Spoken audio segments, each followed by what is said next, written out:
So firstly, hello. It's a pleasure to be here today for this event, uh, which it's very important in our activity, and we focus the today activities on how to build innovation ecosystem because we really think that establishing accelerators and incubation program can be key factors to support the development of the innovation ecosystem.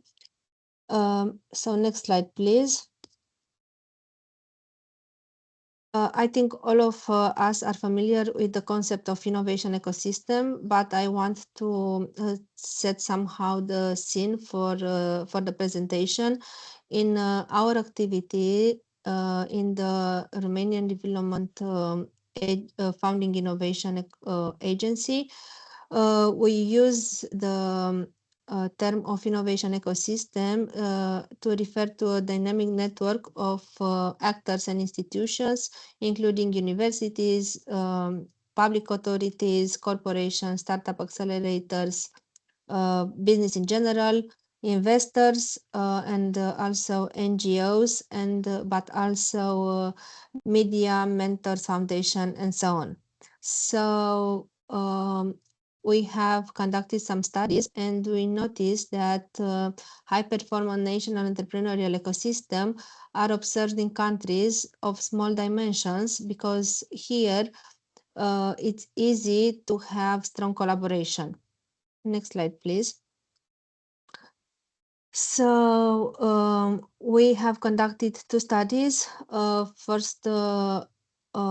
The first one was in 2015 and the second one in 2021 on the Romanian entrepreneurial and innovation ecosystem. So there we have looked on the following pillars: policy, finance, culture, support, human capital, and markets.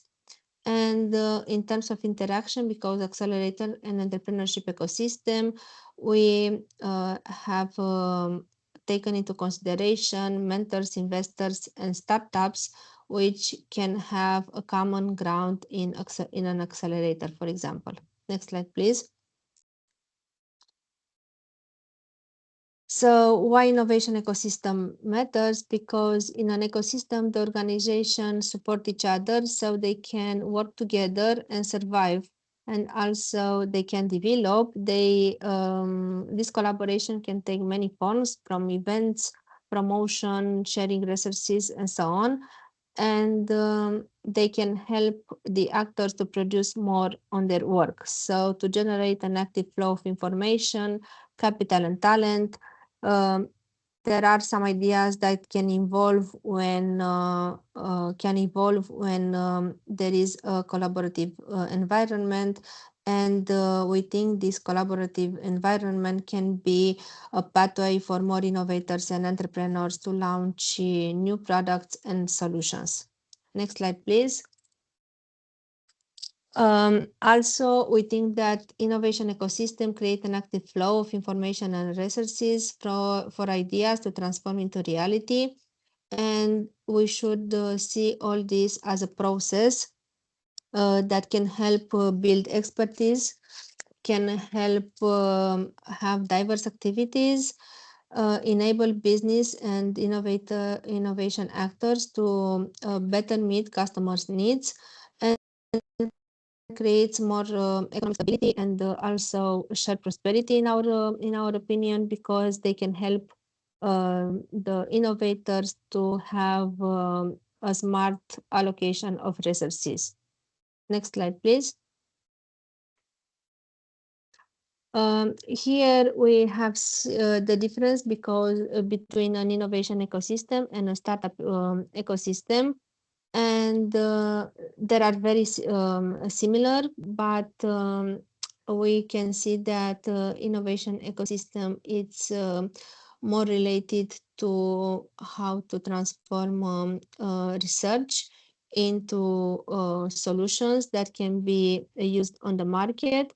And but in the startup ecosystem, for example, we have more players. For example, the support organization are more active in the startup ecosystem than in the innovation ecosystem.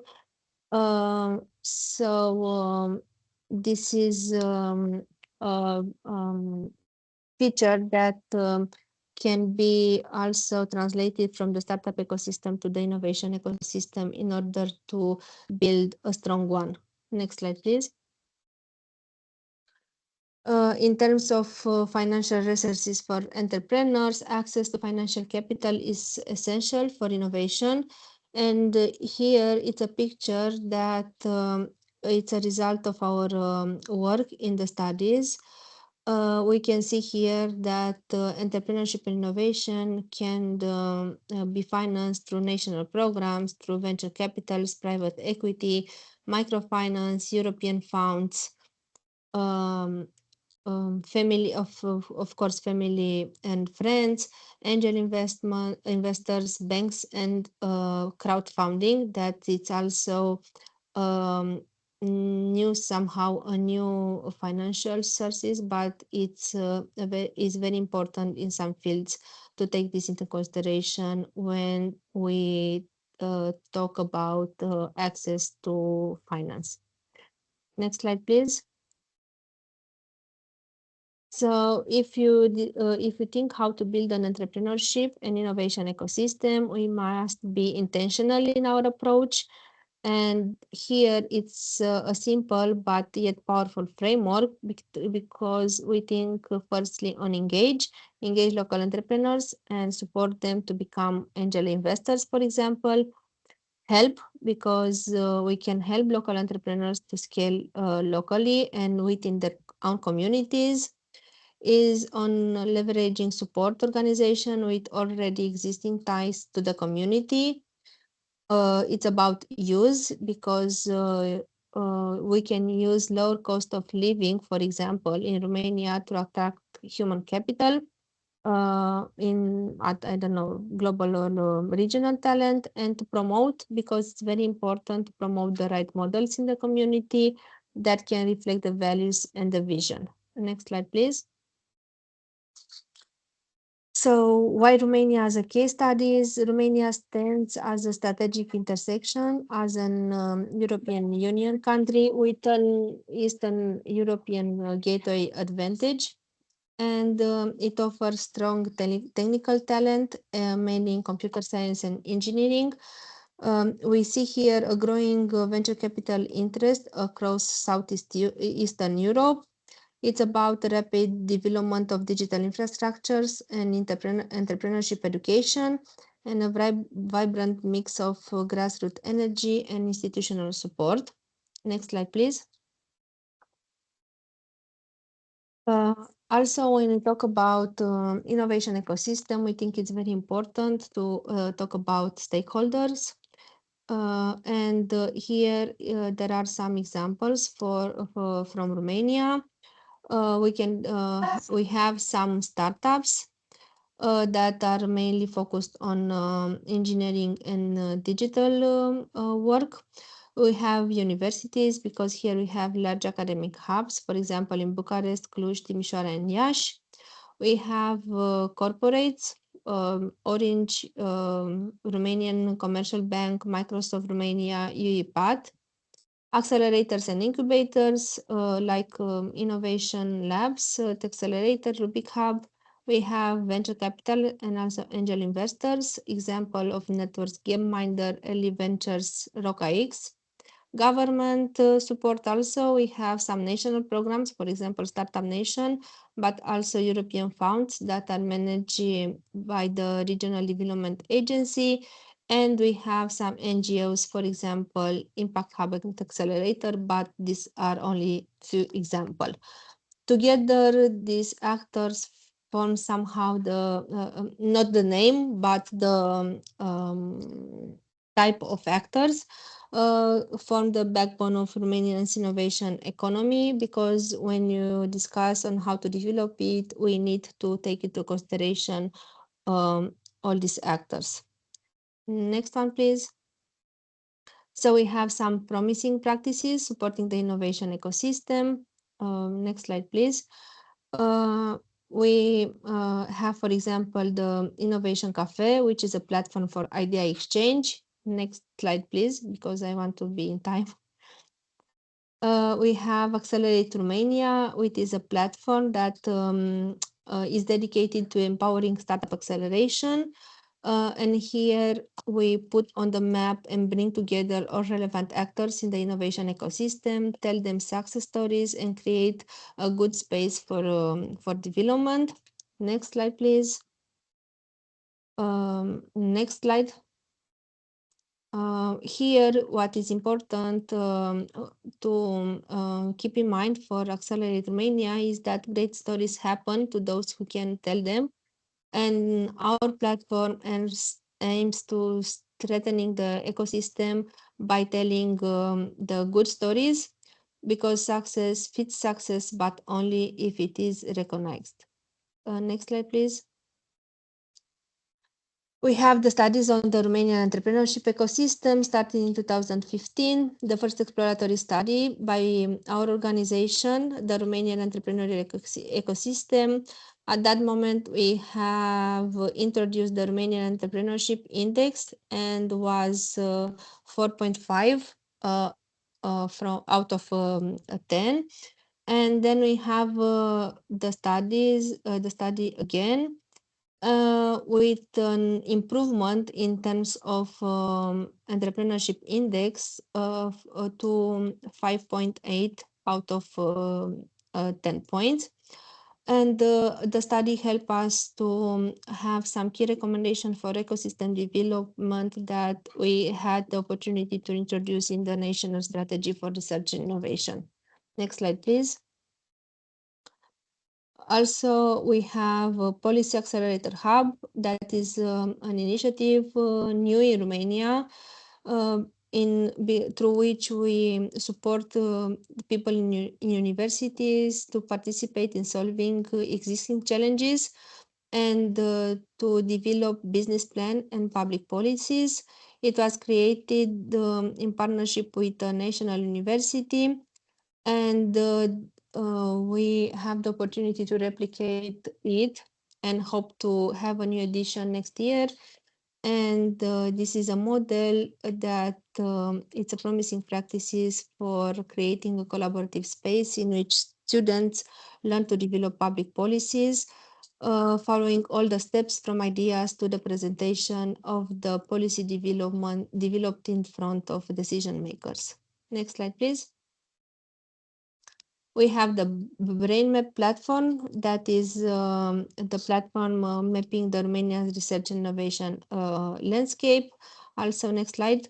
We have a platform dedicated to research infrastructure, ARIS platform. Next slide. Platform that integrates all Romanian infrastructures, and we invite you to access them, and maybe it can help you in your work. So these are examples of how collaboration and vision can take root, and this is it. To be in time, what I want to keep in mind after this discussion is that we have not to wait for change. We can have this change together. Thank you.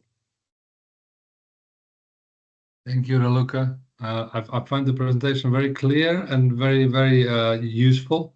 I do have questions, but because we've run out of time, maybe we can, if you want to stay, maybe we can talk about it after the presentations from the Romanian partners, please, just to be on time and to allow the others to start. If there are questions now, yes, please ask one question, and then if there is a question, yeah, Igor, you can ask a question, a quick one.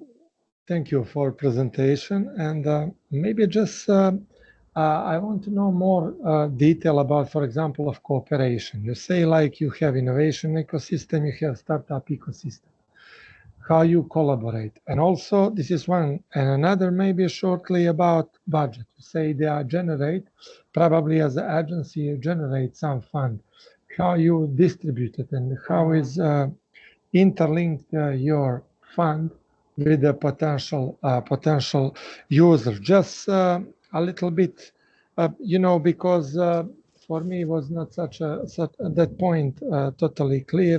And you mentioned several stakeholders. Some of them they will have presentation later, but just somehow interlink between those things. There is someone who coordinate or how to set up that, and how to, for example, innovation ecosystem place results of the research and how to apply it through the company. There is also any kind of model of cooperation.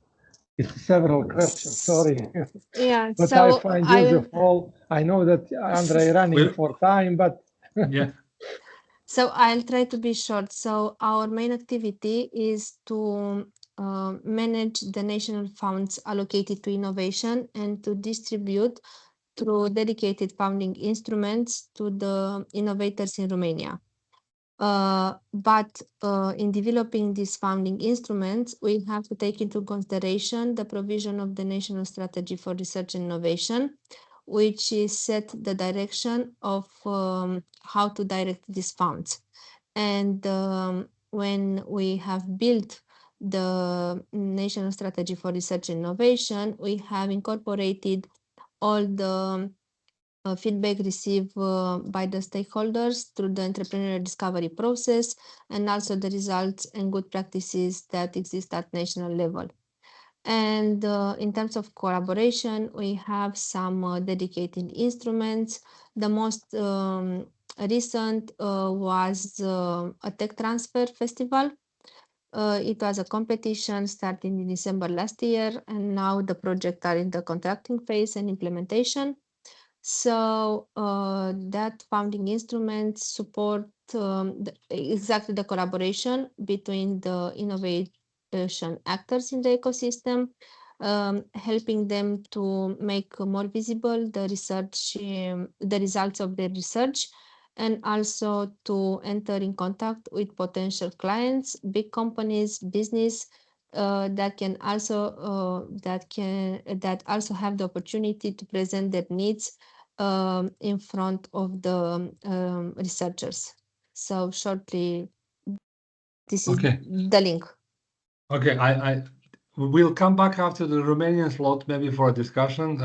Luca, hopefully you'll be here. We can have a few more questions, and maybe after all that has been done in this afternoon, we'll have more time. So thanks a lot for that. I need to go and give the microphone to the guys from the Northeast Regional Development Agency, the Rubik Hub. We have Anna Maria, who is replacing Ella, right? And we have Jonut, who will do the presentation. So the floor is yours. Yes.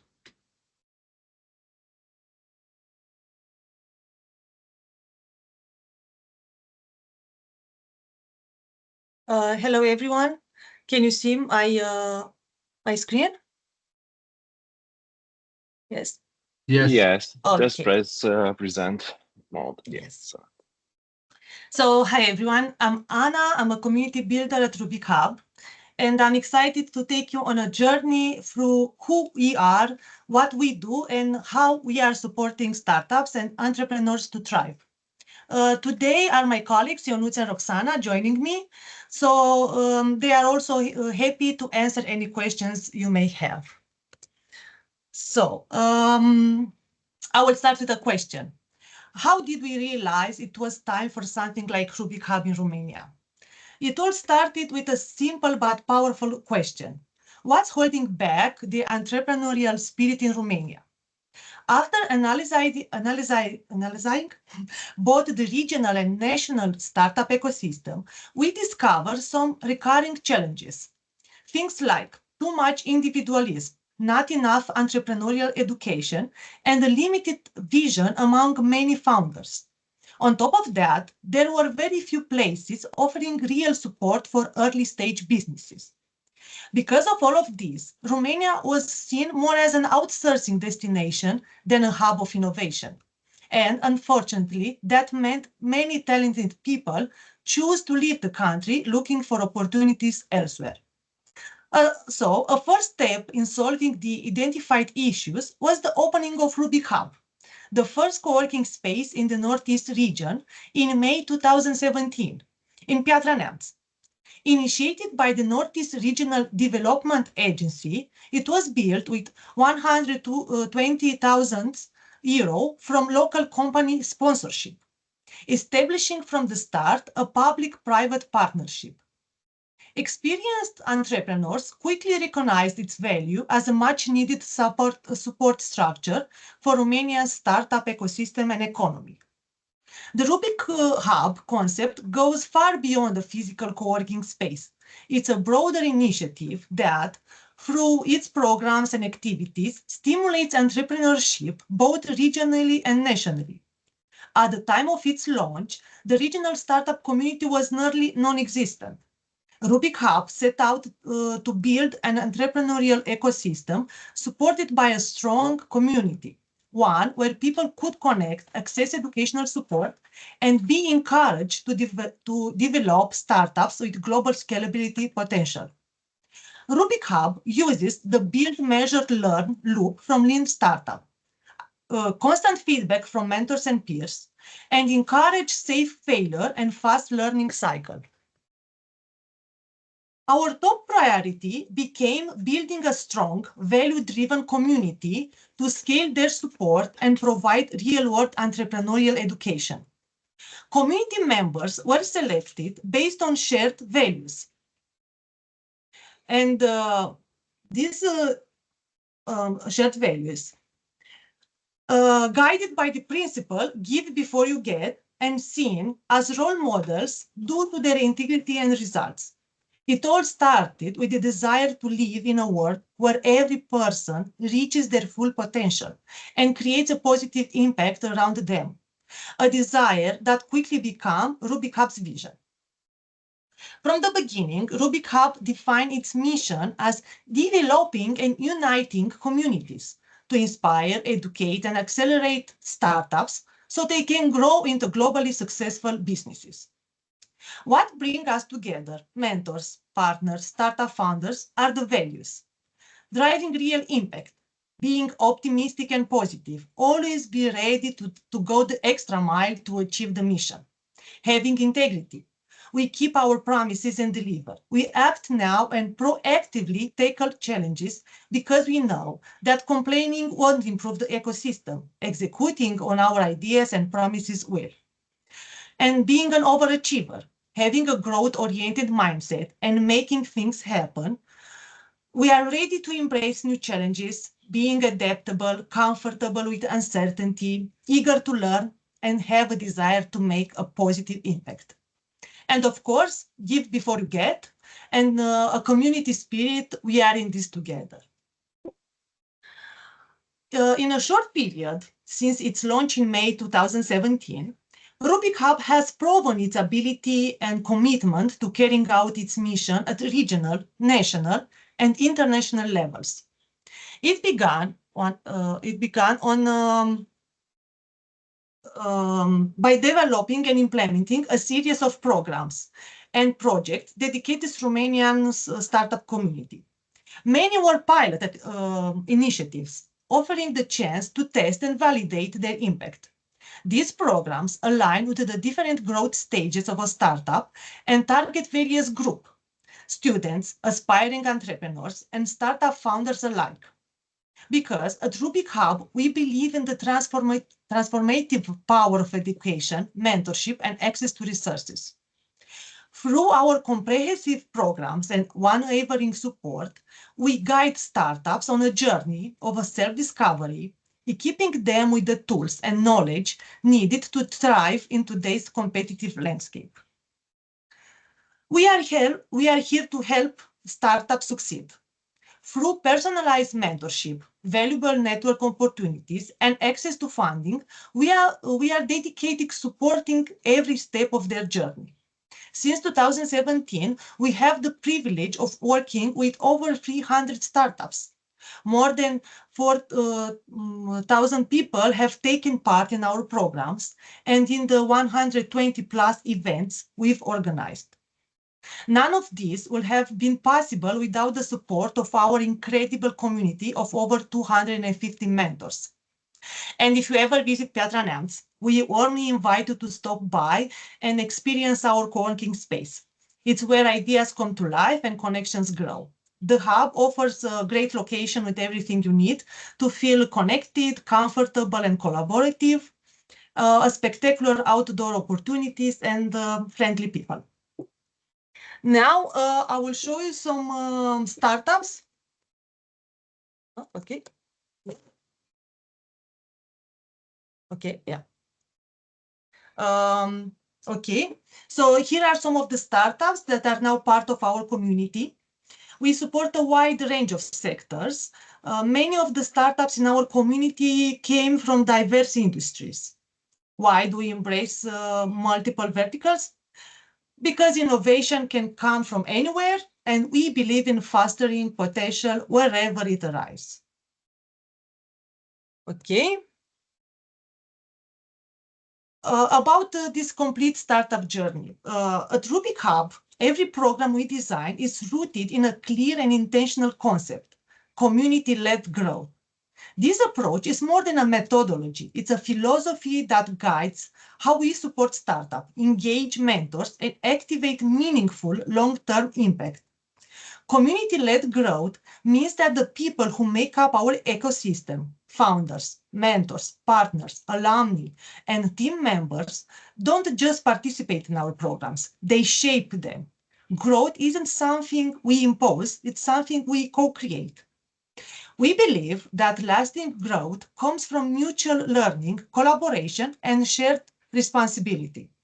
That's why we've built our programs around the real needs of our community, and we keep those needs at the center from the start to finish.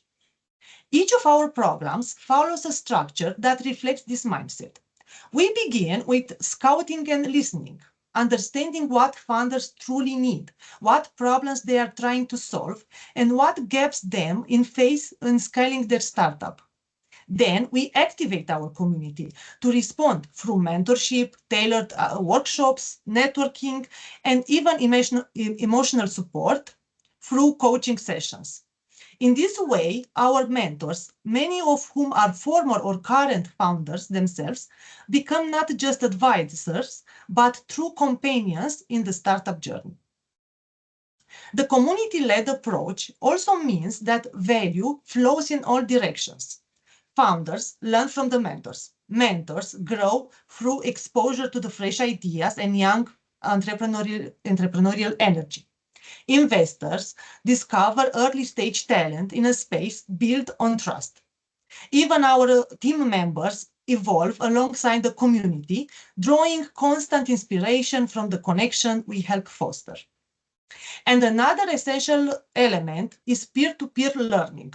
We encourage funders to share openly, support each other, and build accountability groups. This creates an environment where people feel safe to experiment, make mistakes, and improve, not in isolation, but in a supportive network of like-minded individuals. It transforms our programs into living ecosystems rather than static formats. Right now, we are running 5 programs, each designed as a step in a startup's journey. And we have here Rubik Start and Rubik Edu. Rubik Start is designed to boost your entrepreneurial mindset through a dynamic mix of workshops, mentorship, and hands-on experience. What makes Rubik Start special is the community we bring together. Successful entrepreneurs, alumni who have pivoted and grow through Rubik programs, our team members, and industry experts. They all come together with one goal: to guide, encourage, and validate participants as they take their first step into the startup world. Rubik Edu began as our very first initiative aimed at students curious about entrepreneurship as a potential career path. In its first year, the program was piloted in 5 universities, both public and private, across the Northeast region of Romania. Today, Rubik Edu has evolved in a pre-acceleration program designed for aspiring founders who are ready to turn their startup ideas into reality. It's our way of helping early-stage entrepreneurs build a strong foundation and take their very first step with confidence. And about our Rubik Hub acceleration programs, we personalized paths for startup growth. Because at Rubik Hub, our two flagship acceleration programs, Rubik Garage and Rubik Scale, are designed to meet startups where they are and guide them towards scalable, sustainable growth. While each program has its unique characteristics and audience, the structure we follow is common and deliberate. It's built around 3 key phases: pre-program, during the program, and post-program. In pre-program, we understand needs and put the foundation. The success of every acceleration program starts long before the kickoff event. In the pre-program phase, we carefully analyze the needs that the program is designed to address. We ask ourselves, what challenges do these startups face? What kind of support they truly need? And based on this analysis, we begin scouting for mentors, partners, and collaborators who can bring relevant expertise to the table. We launched the open call for application, but we don't just wait for the candidates to come to us. We actively scout promising founders and invite them to apply. What follows is an intensive selection process, which includes interviews and in-depth screening. A critical part of this stage is our needs analysis, where we assess each selected startup individually. This helps us tailor the experience to their needs and to their actual stage, industry, and growth potential. Because we don't believe in one-size-fits-all acceleration, we believe in smart, adaptive support. Okay, during the program, because once the program kicks off, the startups are onboarded with a clear understanding of what to expect. Our kickoff meeting, usually held online, is where we outline the program structure, our expectation, including an 80% of minimum participation rate, the value of peer-to-peer learning, and the importance of building a safe and trusted community. We also showcase the perks and resources available to them during the program. The core of the program includes workshop, mostly online. These cover a wide range of topics relevant to early stage or scaling startups, from go-to-market strategy and user discovery to team culture and financial planning. Office hours with the Rubik Hub team, startups receive ongoing feedback, hands-on support, and strategic guidance. Mentorship session, because we facilitate tailored mentors intros based on each startup profile and challenges. Meet the investor session, where founders have the opportunity to engage directly with VCs, angel investors, and funding experts. And the last but not least, pitch coaching workshops, because we run multiple sessions focused on storytelling, investor pitching, and clarity, guided both by external experts and the Rubik Hub team. Importantly, although the program is hybrid or fully remote in format, we emphasize an in-person experience for major milestones. Whether it's the bootcamp, hackathon, or the final demo day, we prioritize holding these moments physically in Piatra Neamț or other cities across Romania. These gatherings are essential for team bonding, deeper collaboration, and giving founders a real sense of belonging. And the last phase, the post-program, because the end of the program doesn't mean the end of our relationship with the startups. On the contrary, follow-up is a core part of our model. We continue to support alumni through post-program check-ins, continue access to mentors and advisors, invitation to pitch at investors events, access to our growing founder and mentor community.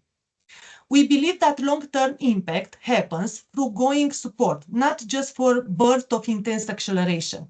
That's why we've built Rubik Hub not only as a program provider, but as a platform for founder success. Why it matters?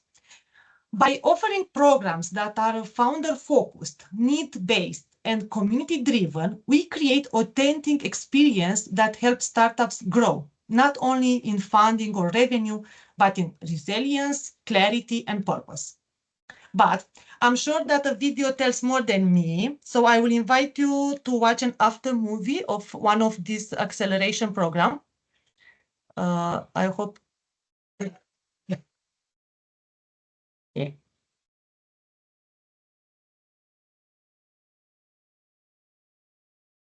And I believe you have to put the share screen again with sound, please. Sorry? The sound for the video, we can't hear it. You can reshare your screen with the sound option enabled. Okay, so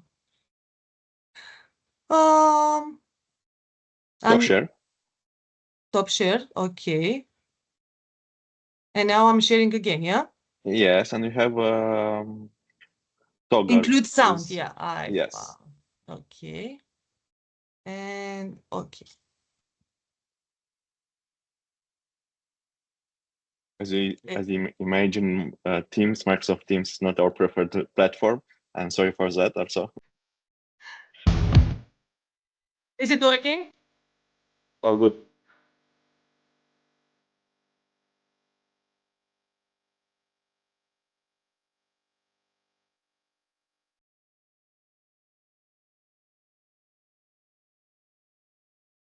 It's great that this accelerator, it's specially designed for the ones that want to scale to USA, because we found here a lot of valuable resources.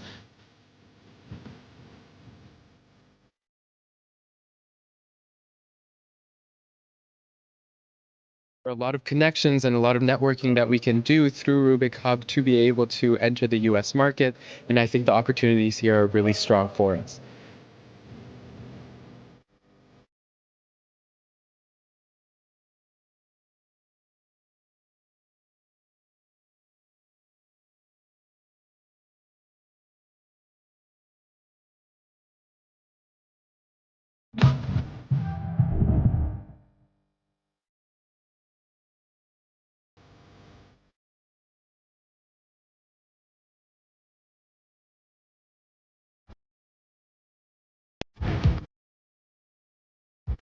It's a great place.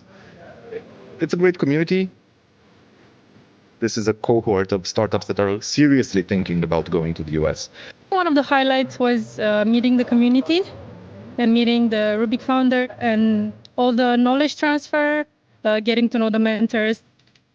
So having this experience of the boot camp and then going to the US in 2 locations will be exactly what we need in order to understand what's the right next step for US.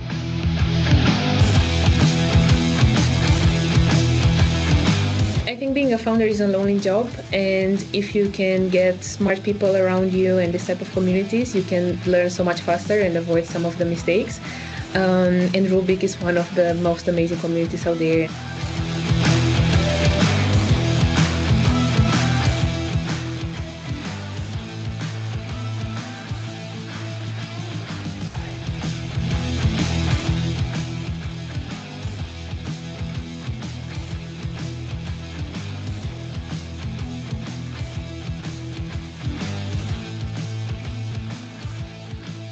Rubik Garage has a lot of really strong mentorship, a lot of really strong connections, and a really good sort of base for us to build upon.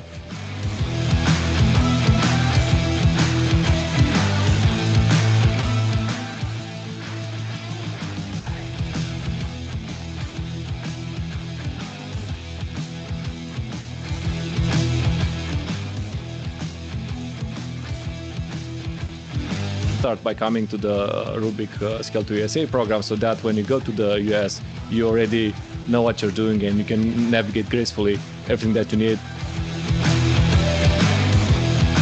For us, the right timing is now in United States.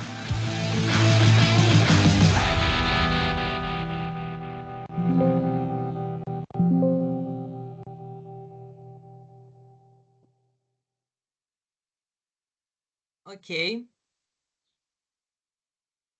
I hope you enjoy to see also the co-working space. And back to our programs. Together with programs like Rubik Start, Rubik Edu, Rubik Garage, Rubik Scale to Western markets, we launch Ready to Raise to complete the journey as a startup founder. Each program supports a different phase of startup growth, and Ready to Raise comes in a critical moment when founders are preparing to seek funding. It's the final step in our support pathway, helping entrepreneurs move from great ideas to solid investments and sustainable growth. Ready to Raise is our way of helping startups founders feel more confident when it comes to fundraising.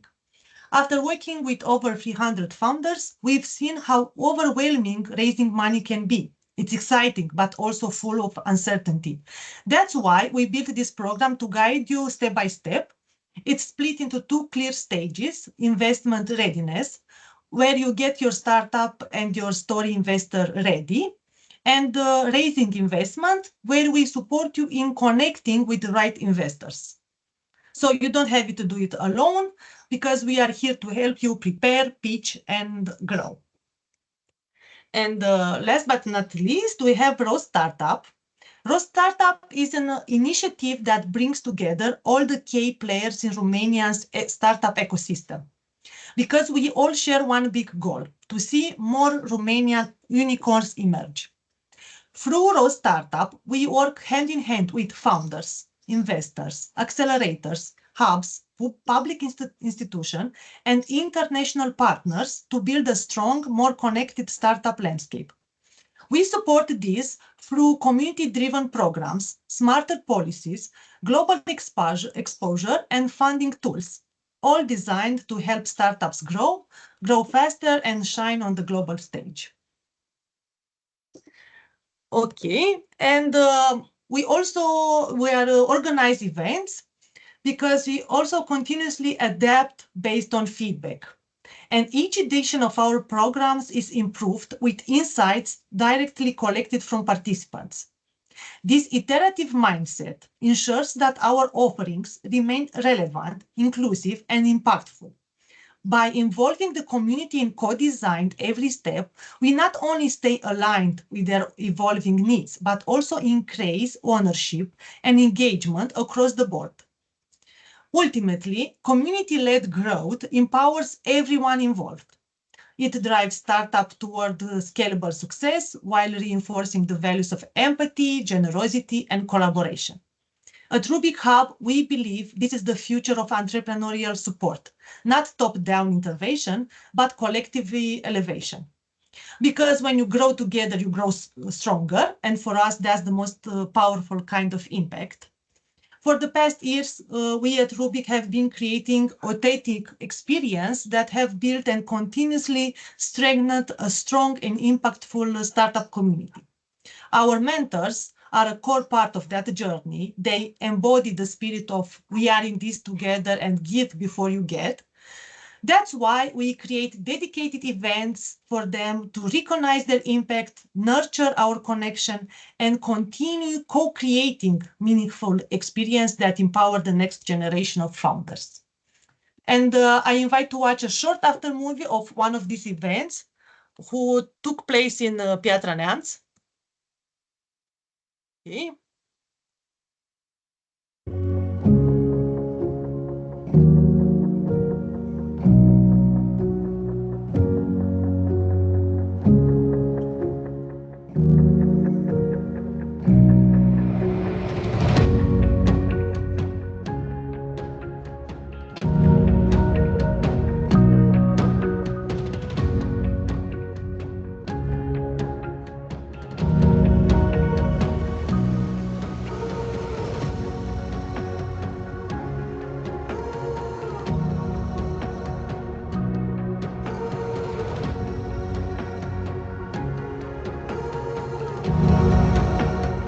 Your wonderful celebration of all of your mentors and all of the amazing companies that you've put together and all of the journeys that you've taken founders on in such an amazing environment.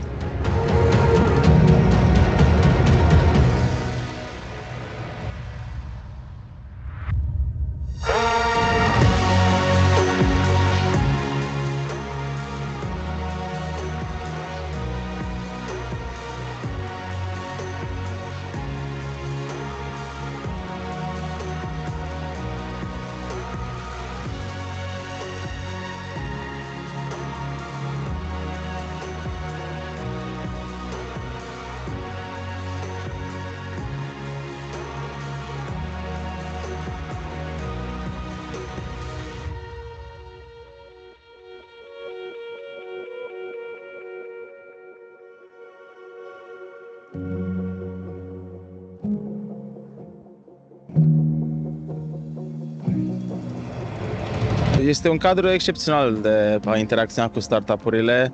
Astfel de evenimente fac interacțiunea cu startup-urile mult mai naturale.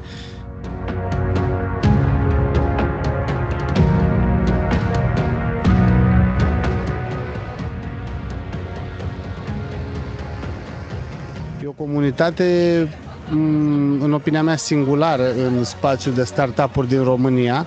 Am văzut mentori pe bune, am văzut ajutor pe bune și o prietenie sinceră între founder, pentru că până la urmă succesul ecosistemului se creează prin relațiile umane și pentru asta Rubik Hub este ceva fantastic în peisajul de ajutor pentru startup-uri.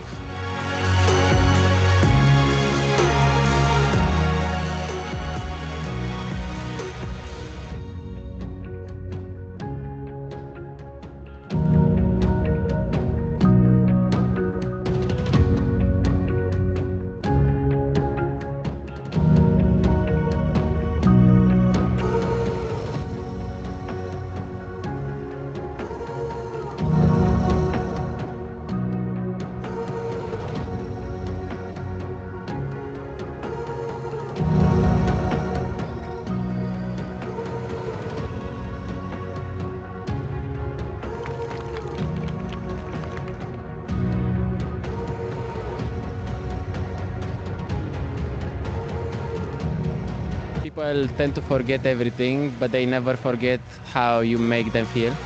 So I would say that I'll never forget this experience.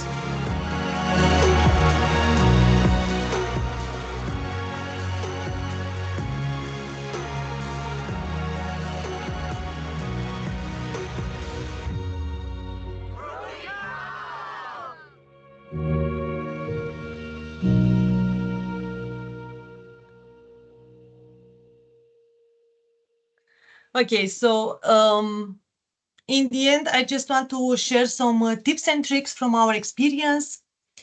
Focus on the founder, not just the startup, because people pivot faster than products. Continuous support. After demo day, continue to intros to VCs, following up mentoring. Give before you get. It's a culture of mutual help among mentors and founders. And think global from day one. Make English pitch decks, scalable models, test global markets early.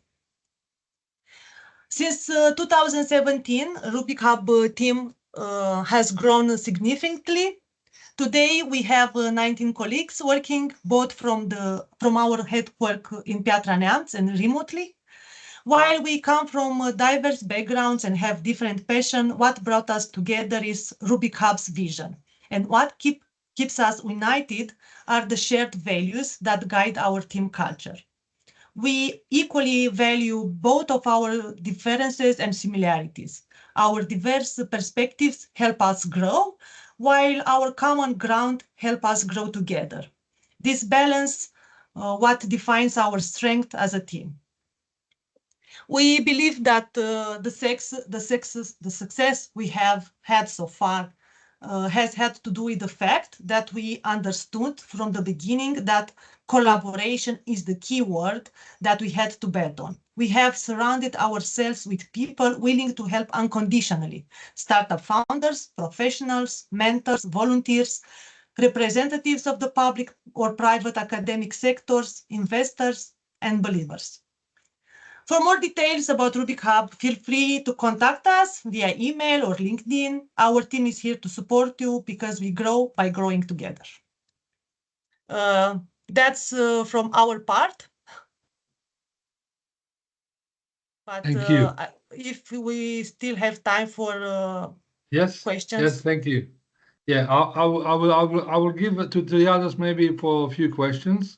I just want to make a comment. Why didn't we make a meeting at your place to see these beautiful mountains and places? Next project, you have to invite us. Exactly. Next time. Okay, thanks for the great presentation. Very, very interesting and dynamic, and lots of things are curious. And I'll give the floor to anyone who wants to ask a question. I would like to ask Anne to stop the share screen to better see each other. Sorry. Okay. Okay. In case there are no... I have plenty of questions, but maybe not time. And I hope so that you will stay a little bit longer after the third presentation. You know, if you want. Razvan will be late 5 minutes. Okay, so we have a time. We have more for 5 minutes. Okay. One provocation, but you don't need to respond, you know, but how you fit this strategy to export your startups to United States toward European policy that start to keep it to the brain and businesses and startups in the Europe.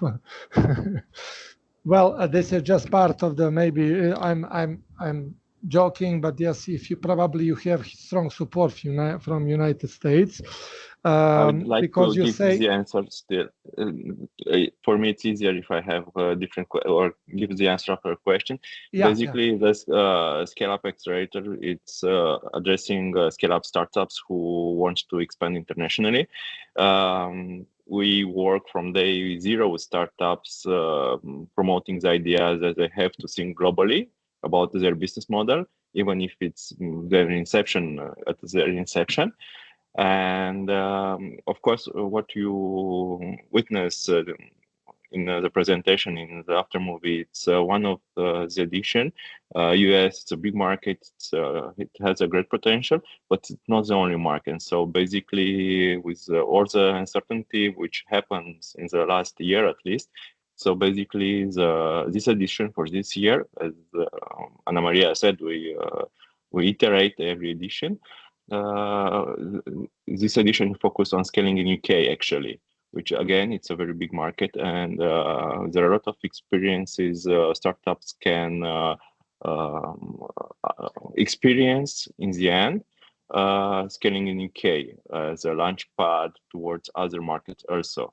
And also we looked at very developed ecosystems. US is one of them, UK is another one. So basically, the focus for this Rubik Scale edition, it's UK just for that. You have to be competitive in all ecosystems and all markets, even in or starting with the most advanced one. And tell me just shortly about core support. They are coming from the regional authorities or by your investment or depending because on the you have program. huge team, and also if you want to have continuity, as you say, which is very important to keep at all this program, probably you need to have some core support, not only the apply for Yes, the support comes from Northeast Regional Development Agency.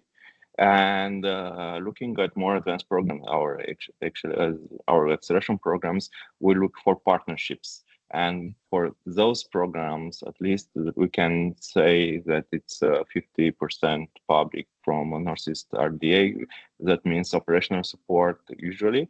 And for perks and other let's say, parts of the program, we partner with VCs like for tech investment. They also they put a promise for investment to the startup, but also they support our program, because actually, if they want startups or good startups to invest in, they need help, and this is a way for this kind of support. But just an example, also we have partnerships, multiple stakeholders, and they support us in different ways, in kind or in financially.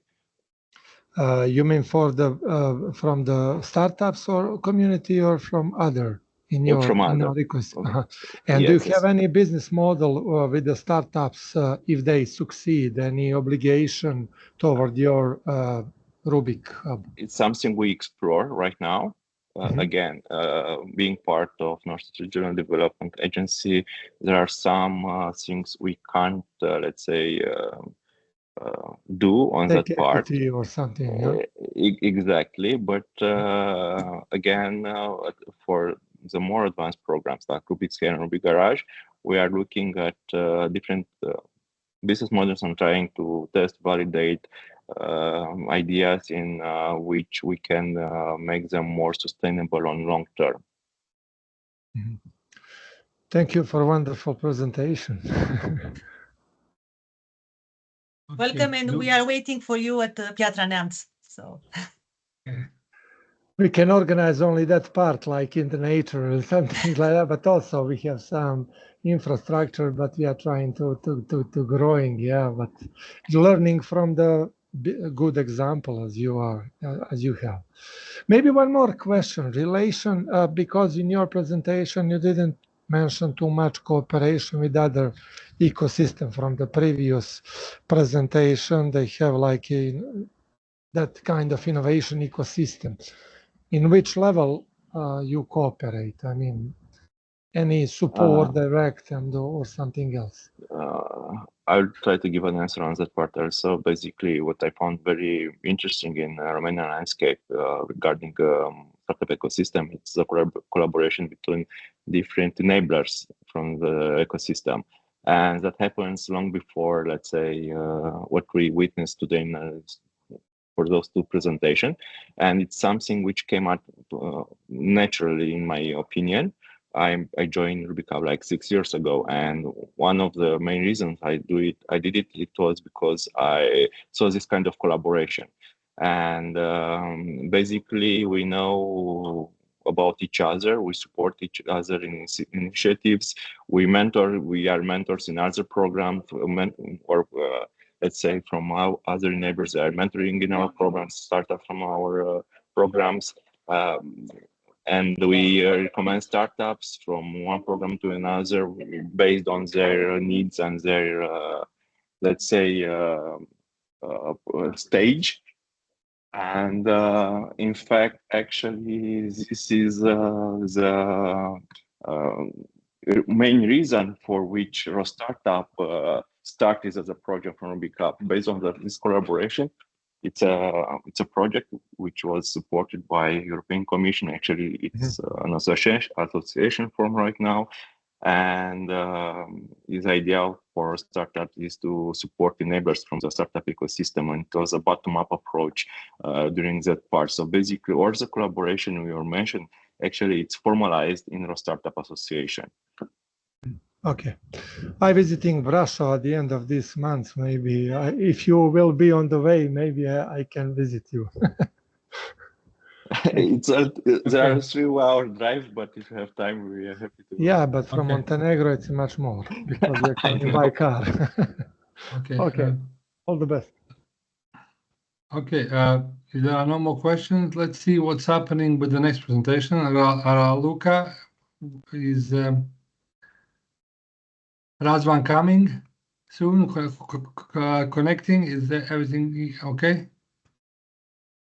So he's trying to connect. He was on his way to the university, but it was something on the road, something like this. Okay, so he is connecting, right? He will be online in a minute or so, right? In few minutes, yeah. Okay. Okay, before that, maybe we can, if there are more questions. It was a misunderstanding with the agenda because I have sent the agenda with the hours, but there was not mentioned in the agenda that the hours are in Central European time. So short, but we'll have to make him shorter. Maybe if he connects now, to make it half an hour instead of 40 minutes. It's not a problem with this. All right. All right. Before that, maybe I can just ask one more question to the guys from Rubikab. Practically speaking, do you make a contract with the stakeholders, with the mentors, and on one side, and then on the other side with the startups who undergo your processes to keep the trust? How do you make the vested interests secure and sort of honored, so to speak, and until the end of the process? Do you have like some sort of a contract or with the startups? Do you agree on the share of the profits and part of the journey? How do you keep that trust? We let's say we don't have any legally binding document, and in terms for the mentors, it's just let's say personal relationships we built over time and are still building it actually, and it's let's say from sharing a set of values. We usually don't have any signed paper actually. And regarding the startups for acceleration programs, the start of the program, we are, let's say, signing a memorandum of understanding in which we put a series of, let's say, objectives, metrics to follow. Again, it's a non-binding legal document. It's just to create the understanding that being part of the program, we have to work together. And actually, this is one of the main things we are searching during the interviews with those who are applying for our programs, because let's say at a very higher level, our success or our program success is due to the success of the startups. And this means that during the program, we offer that tailored support Ana Maria mentioned, but you have to be there, you have to be in the program. So basically we are looking and let's have a mutual agreement before, let's say, accepting the founders in our programs, that being part of the program, you have to be here and you have to do, let's say, the work we believe that it's needed for the startup progress.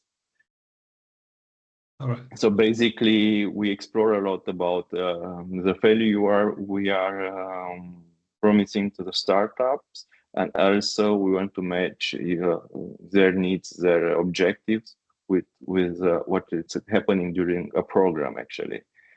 So if, let's say, going to, let's say, the start of the journey of a startup in the ideation phase, or let's say in the business model validation, discover, and so on and so forth, we can say that we have a very clear path for those startups. And what we want from their part is actually do the work they have to do in order to have the objective data to use in their journey.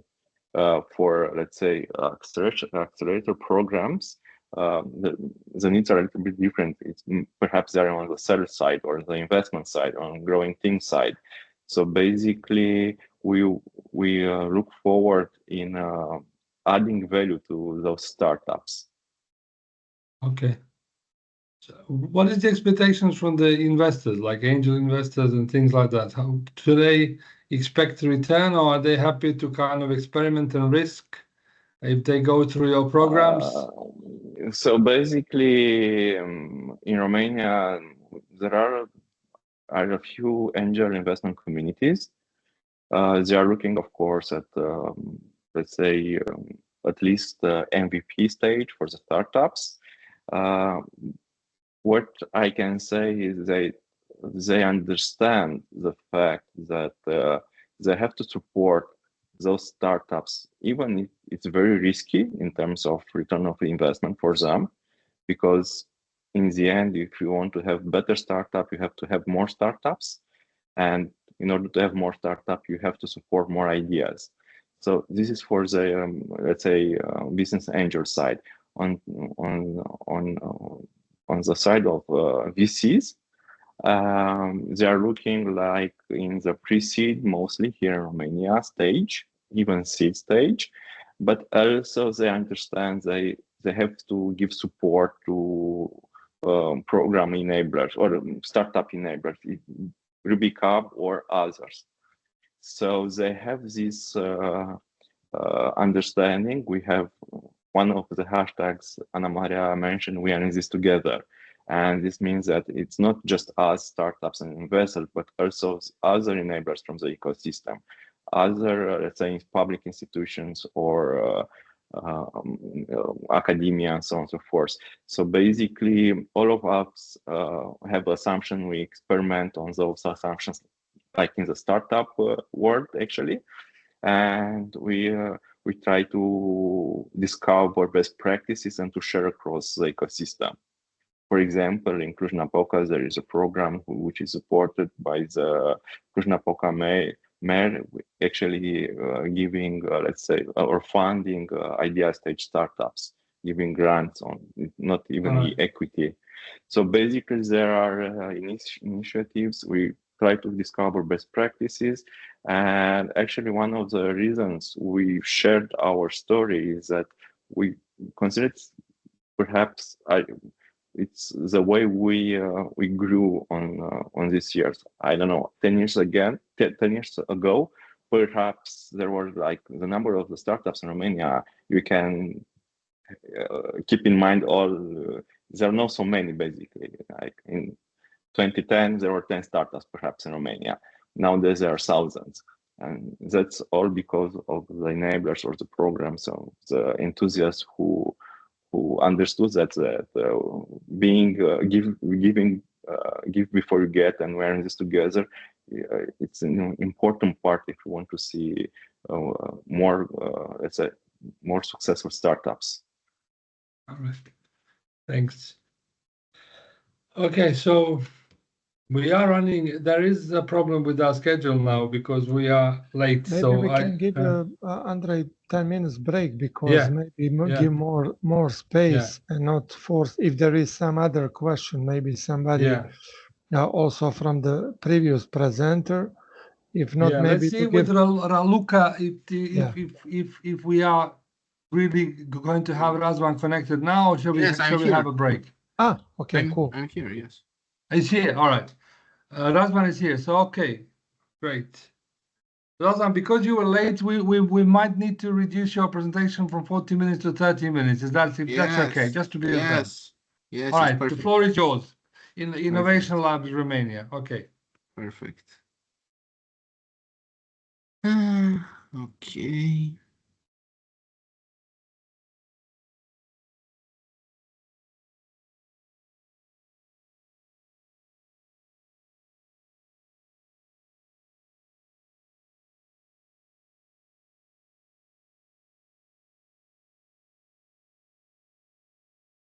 Perfect. Just a moment.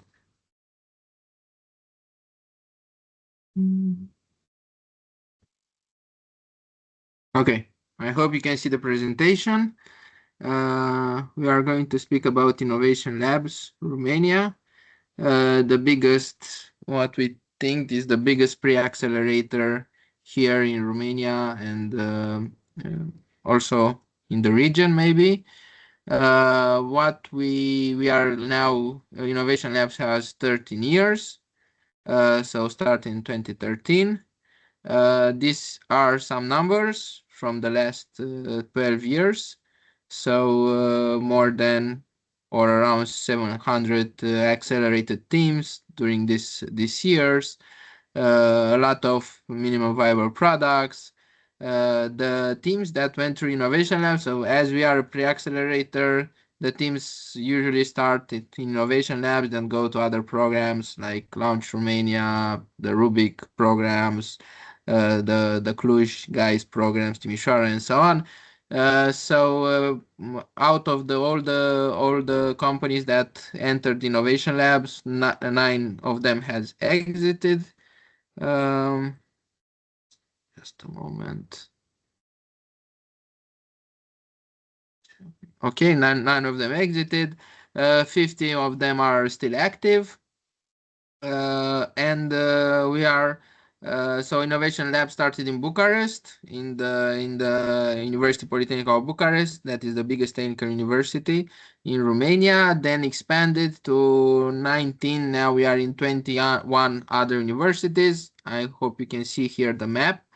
So if you can see the map, you can see that we are in all big university centers in Romania. So here is Bucharest, then we have Iași and Suceava, then here it's Brașov, and we are also in Sibiu, then Cluj, and Timișoara and Oradea. So more or less these are the biggest universities in Romania, and the Innovation Labs is present in in all of them. We started with technical universities, but now we have partners like the medicine or the medicine universities, the agriculture universities, and also the comprehensive universities that usually in Romania have math and informatics as specialization inside these comprehensive universities.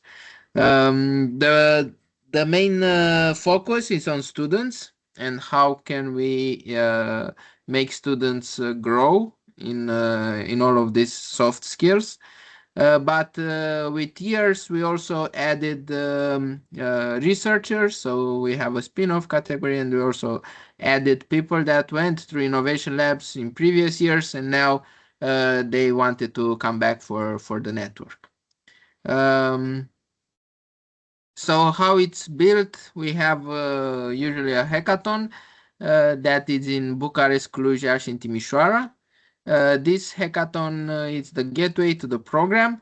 And after this hackathon, we have more or less 3 months of program each year. So everything starts in around March and it ends around May or end of May. The idea is to offer the teams tech access and support, tech access to our partners. For example, as a partner, we have Orange Romania, that is the biggest telecom provider here in Romania. So they can offer access for the interested team to their network, for example. Then development, intros to investors. In the board of innovation labs, there are almost, I think, all big VCs. The idea is to build, test, and validate with real users from our partners or from the universities. And of course, the network is one of the biggest networks, and we can offer access to this. So here are what we offer to different types of stakeholders. Mainly it's visibility, as this is one of the biggest programs in Romania. We can also act as a university industry gap if the industry maybe has some challenges and the university students can solve them, or if the university has some spin-offs, the industry can see these spin-offs. Then we offer access to the startup ecosystem. We have usually challenges from our partners. So students can act on challenges from companies. We have stories where a company like a bank wanted some solution on machine learning. We had some students that did that, and they just took all the students to create a new department of machine learning in that bank, building the solution that they started in innovation labs. And of course, we can help startups to get to a new solution and prototype. Usually the program is for the program we have like in each big city like Iași, Cluj, and Timișoara, we have a dedicated NGO that runs the program, and we have the Romanian American Foundation that is one. Yes, it's a big foundation in Romania that was the one that helped innovation labs grow in all of these cities.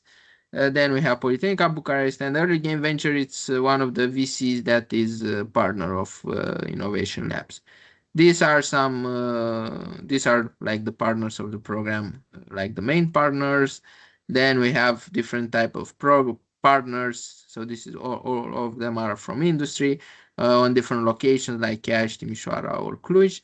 And these are all the academic partners. So these are the logos of all the universities that are in the program. So they should be 21 universities that are partners with innovation labs. And also UEFISCD, it's our institutional partner helping us on the spin-off track. Yeah, starting 2024, Early Game Ventures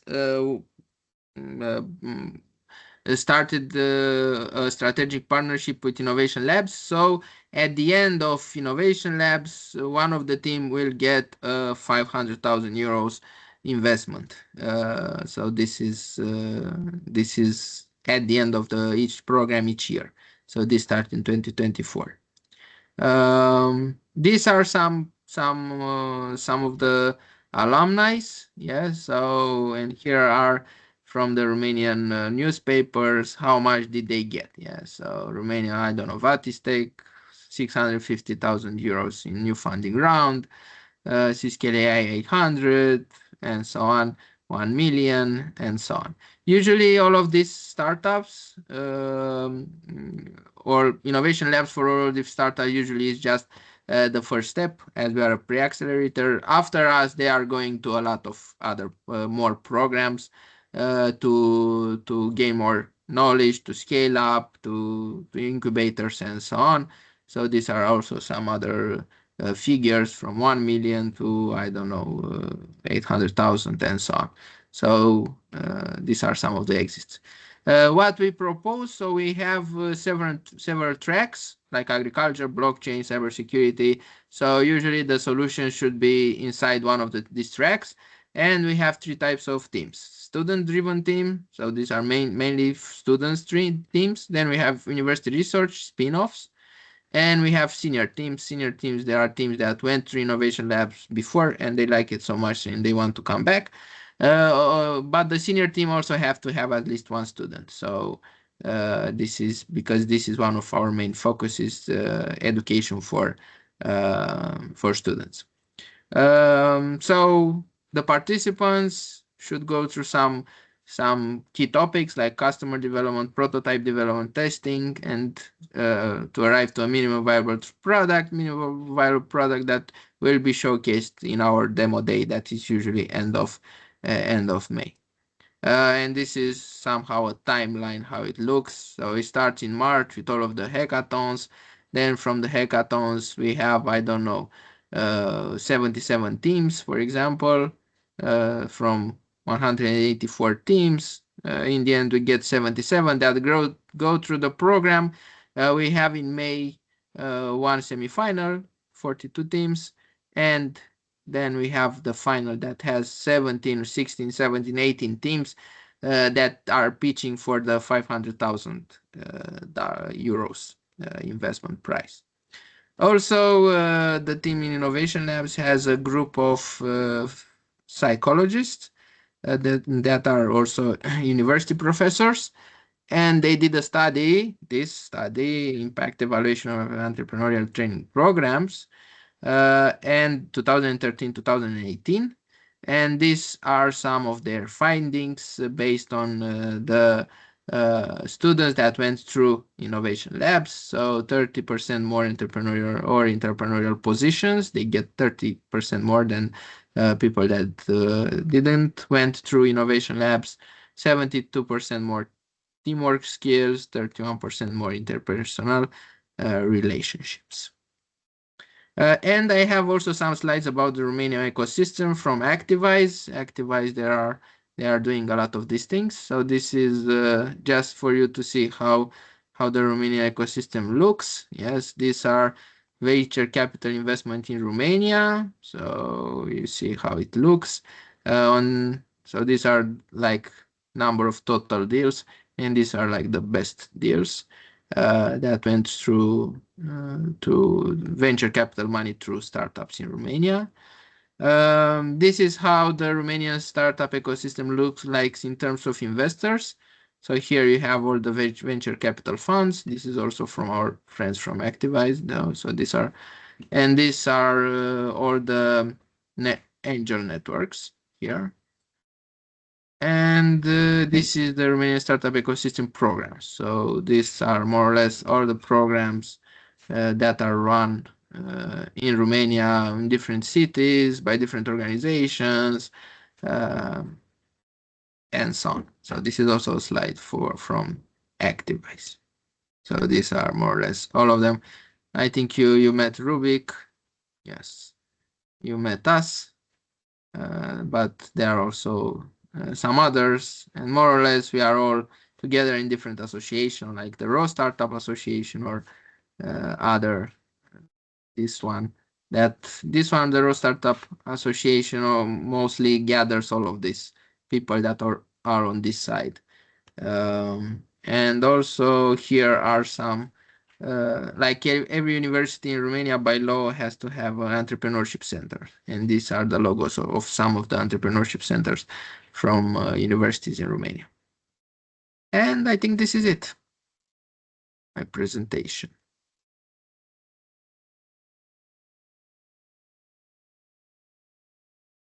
Thank you, Razvan. Thank you for also accommodating the time. That's very my interesting. So first of all, I'll just ask anyone for the questions. We have time for questions. We have 10 minutes before the break. So please, if others have questions, please go ahead. Yes. Waiting for the questions. Okay, just one from the last slide. This ecosystem, it's quite massive in Romania.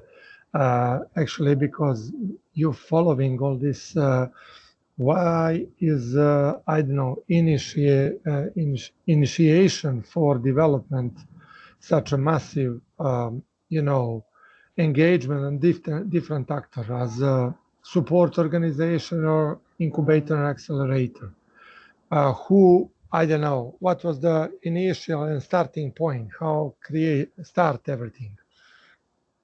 All of this for the ecosystem, you say? Yeah, generally speaking, I mean, because for most of people who don't know too much about Romania, I know a bit, but I'm also surprised for how many actors there is. But yes, maybe some of the main,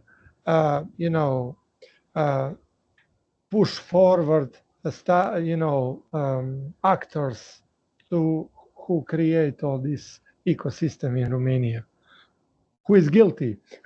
Yeah, so I don't think I don't think somebody's, or we didn't have like a policy or a public policy for everything that we see here to start. I think we were somehow not or less to the game in terms of because Innovation Lab started in 2013 and it's one of the oldest. So everything happened, I think, after we had some capital infusion. So because all of this or most of the venture capital funds here were started with Jeremy money from the European Union. So after they started, so it was also around 2013, 2014. I think Catalyst was before, but after we have 3, 4 more. And after that, I think also this ecosystem grew a little bit more. The ecosystem, it's also not so spread. So the university cities, the big ones, and I think Cluj and Bucharest has the most of this organization. The others aren't so on the map, to put it like this. And also we have like the south of Romania, it's not so populated with these organizations. So usually they started and also all of this or most of them, almost all of them, they are funded by private money. So some of them are in cities where you also have private money to fund them. The industry of IT was a very successful industry in Romania, IT&C, so they funded a lot. Now they aren't, or it's more of a global downturn, but they also funded a lot of these programs because they wanted, for example, innovation labs. Some of them are coming to see talent before others because you see them doing hackathons and being so good at that. Some of them, yes, for hiring and going in or getting from the technical universities the best students. They can see them first and they can see, or they can see how some of the challenge that they don't have time in their companies to do, they can be done. For example, innovation labs. So I think it seems that a lot, but for a country like Romania, we are the 6th country in the European Union as population, and big country also by the number of square kilometers. So for a big country like Romania, there isn't a lot. So we should have more in order for us to have a bigger ecosystem. Of course, we are not Poland, but in the region there are countries that are less, let's say, smaller than us, also in the European Union, and I think they have more because they also have some public policies, more public policies in this direction.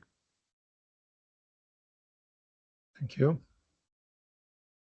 Okay. Any more questions, please? Okay, then before break, maybe I can ask another question myself. I'm curious. You had this interesting slide how you stir up and brainstorm between the students, seniors, and the actual topics from blockchain to food to things like that. Because you're an incubator, I'm curious, the startups you have presented, did you create them through this? Yeah, this is it. Did you create them through this process? Or they came to you on already formed startups?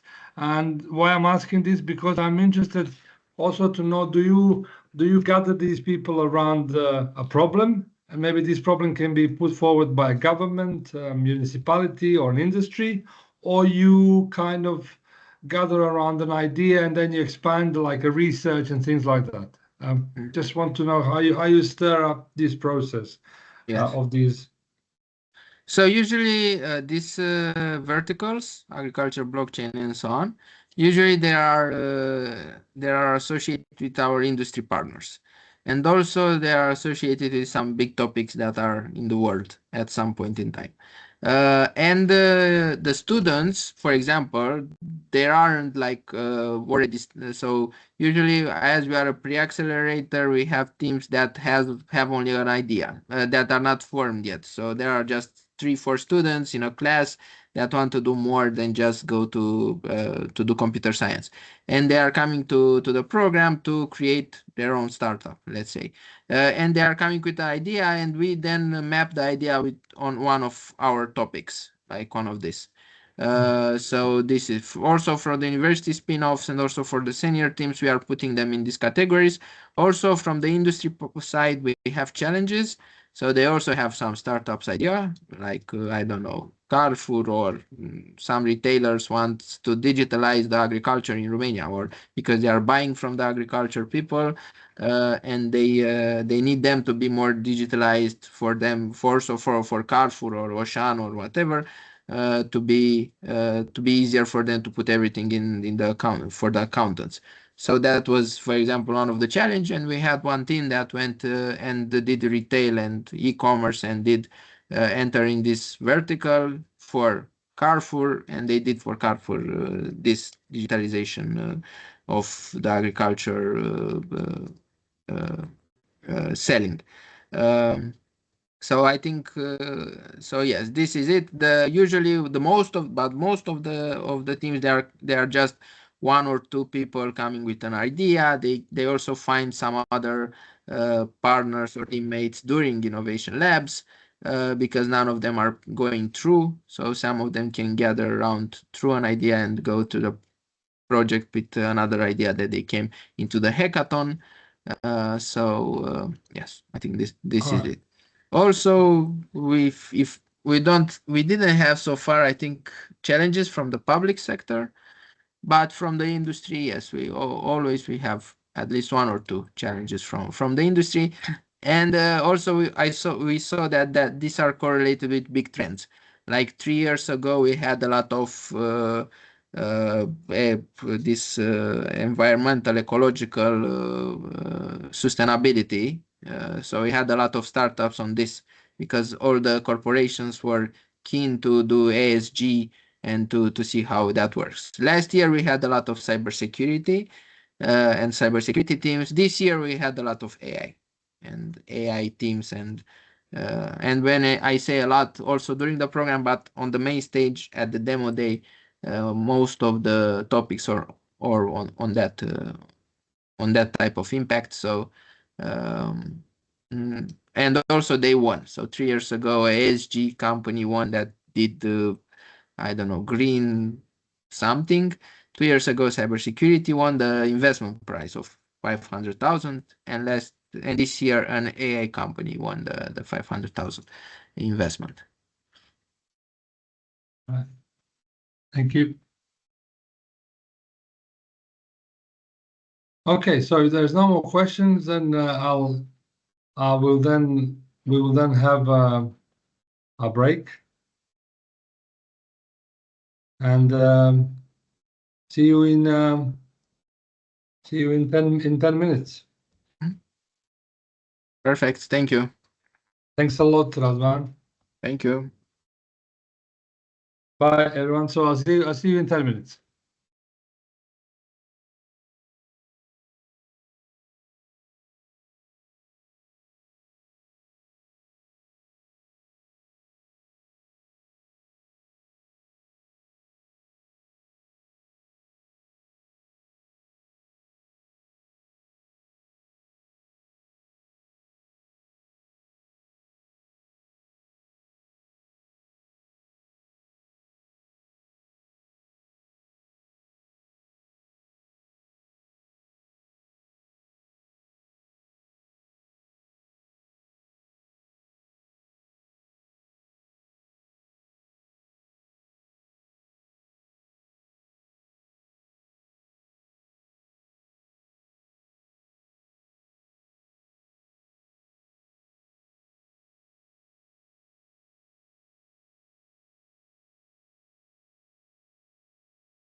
Andrej, čao, da ja probam da podijelim ekran.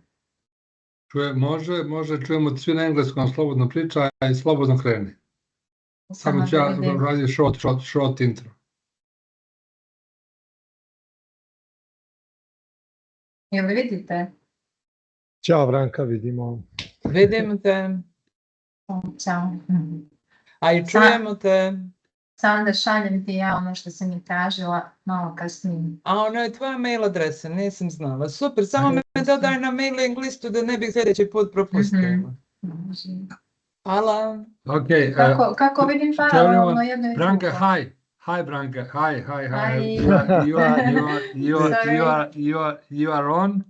I just want to introduce you. We have Branka Žižić from Montenegro, which is our pleasure to show one of the sources of funding for acceleration and incubators in Montenegro. So I'll give the floor straight away to Branka. Hopefully everyone is back from the break.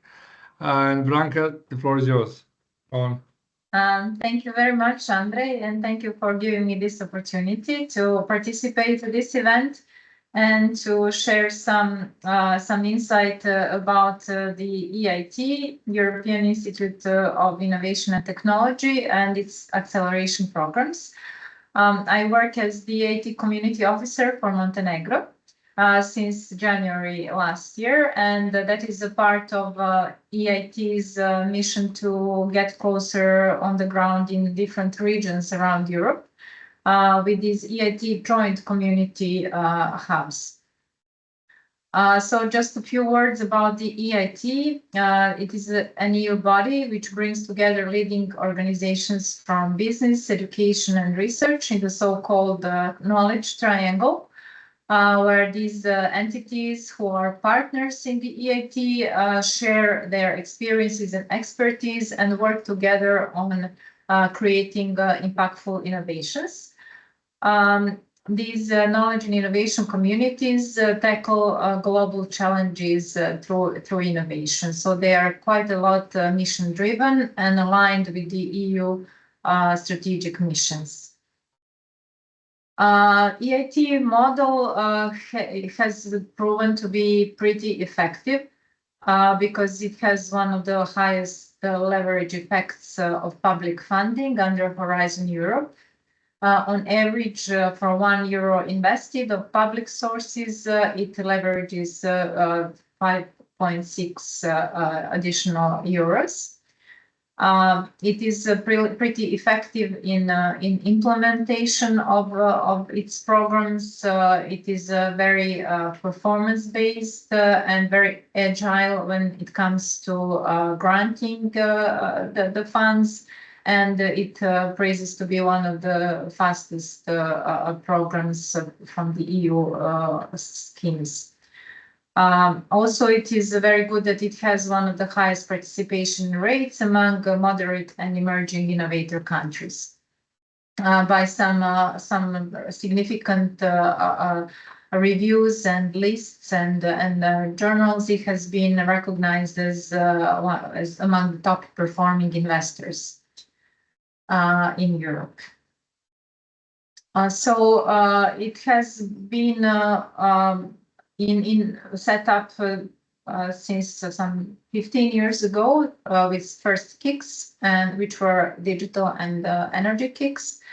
And since then, it has achieved these results with more than almost 10,000 ventures supported.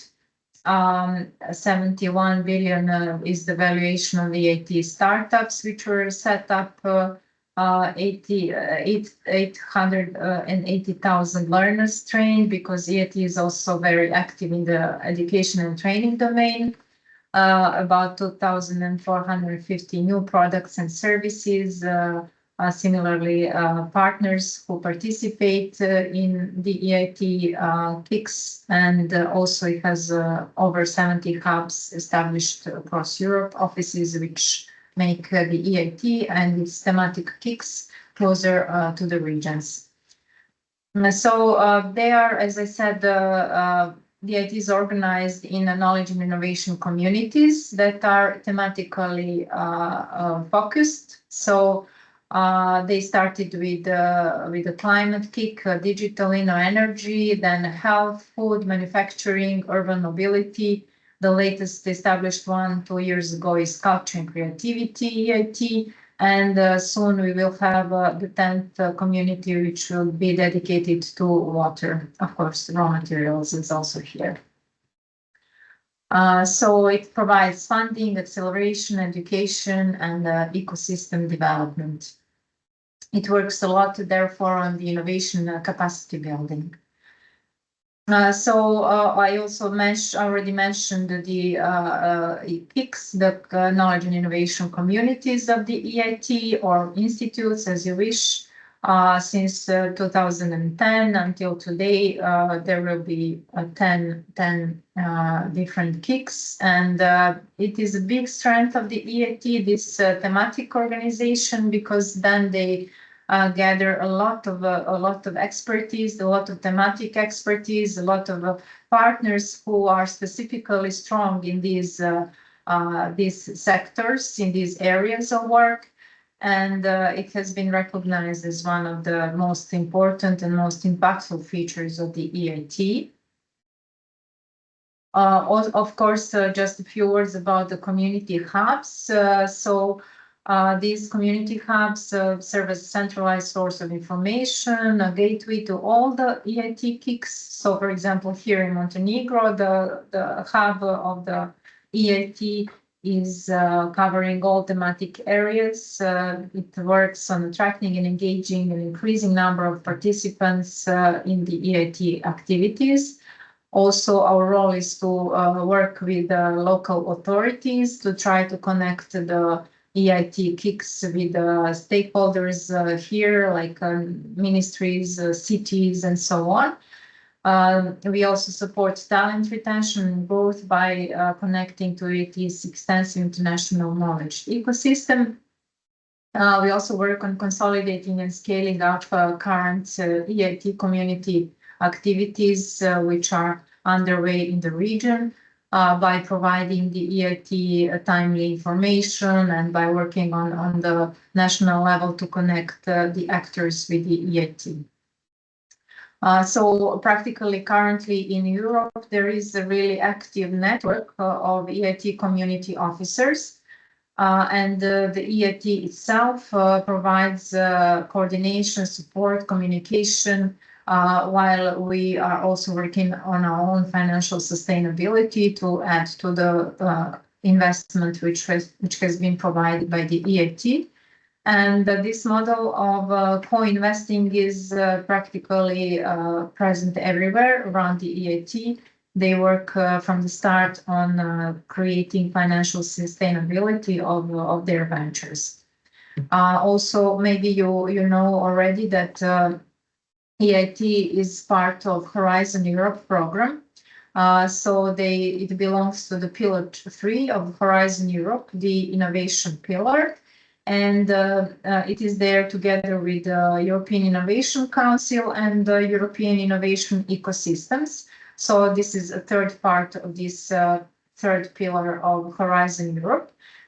And in that sense, it is connected, and it works to also feed into the European Innovation Council and to provide maybe some earlier stages of support to innovation actors and to try to prepare them for the future participation in other Horizon Europe innovation-related programs.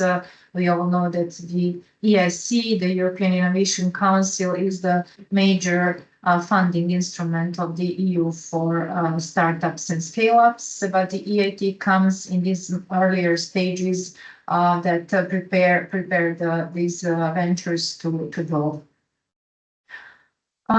Related to the topic of today's, sorry, just a second, of today's event, I just wanted us to be reminded of these topics. When we talk about startup stages, okay, on this picture to the left, we have 4 stages of development. The first 2 are actually the startup stages, and the second 2 are the scale-up stages. We often talk about these stages when we talk about funding from different sources. And in relation to these stages, we also have on the right picture a really good graphic that represents how different funding sources fit into the different stages of technology development of startups and scale-ups. And usually we talk about the value of death, so-called value of death, but now we talk about the double value of death of startups. And we see more or less where the incubation programs come into play. So these are the startup stage, which is pre-commercialization gap. That is the stage of usually prototype development. Then also the next stage of product development, it is also usually the startup stage, where we have some more a bigger presence of venture capital, but also private sector investment.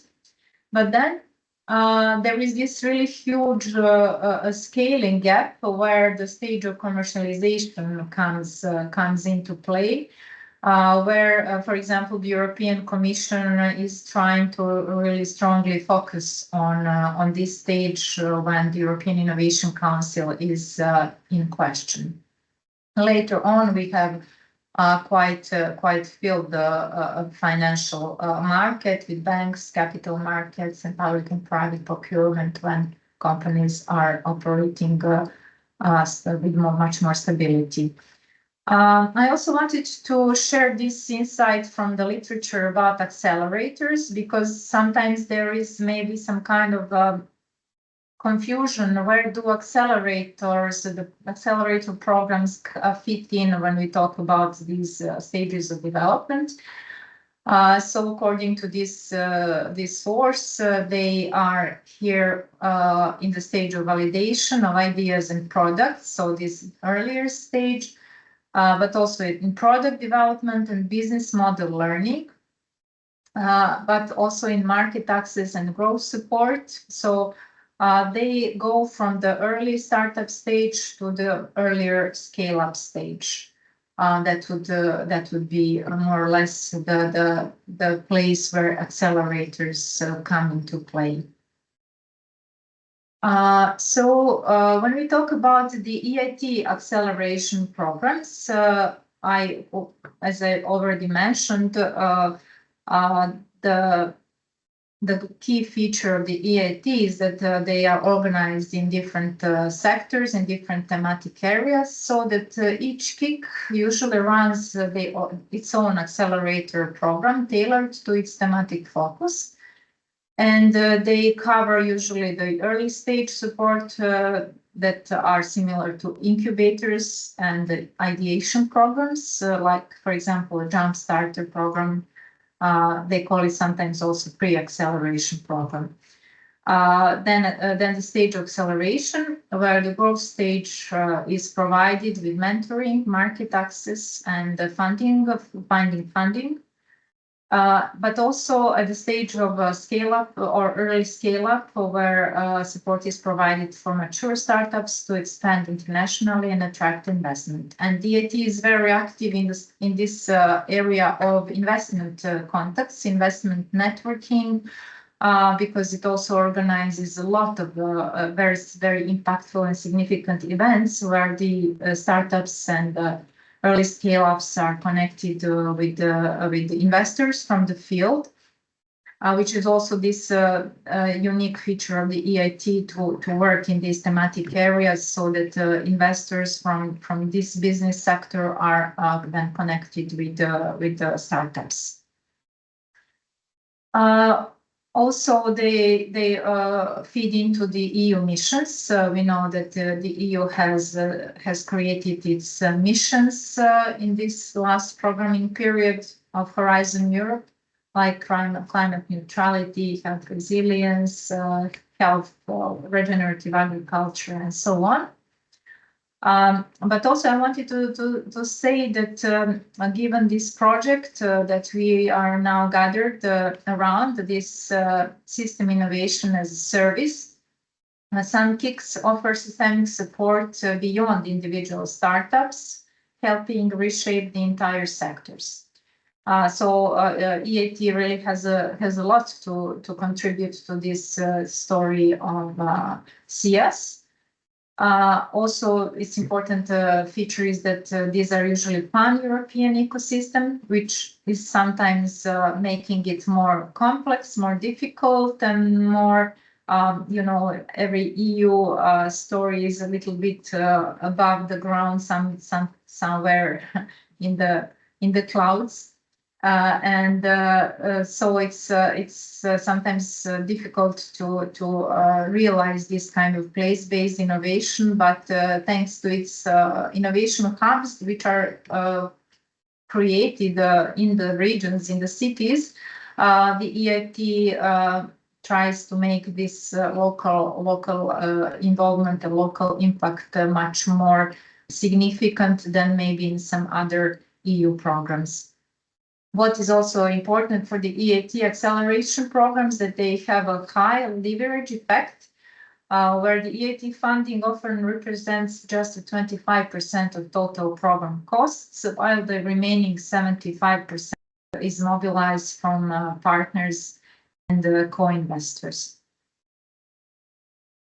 When we talk about the systems innovation as a service model, this is a transformative approach which was pioneered by EIT Climate Kick, its first institute established 15 years ago.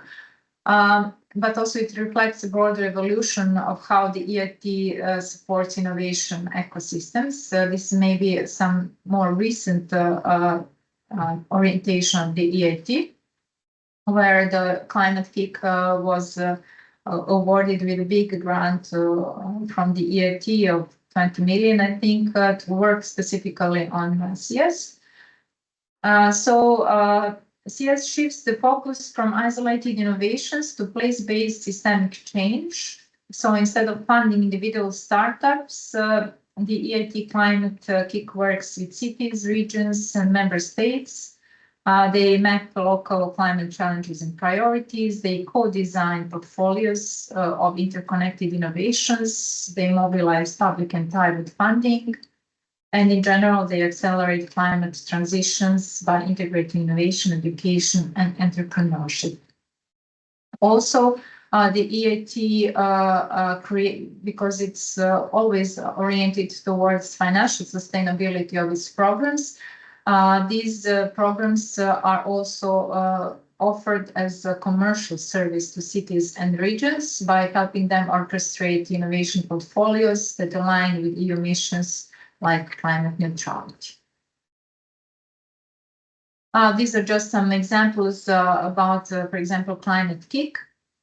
They have reshaped their work specifically since this year because they became practically totally self-sufficient, self-financed, so that they have connection with the EIT. They have been supported during 10 years or more by the EIT, but now practically they operate on their own, and they just have this EIT backing as present in their branding.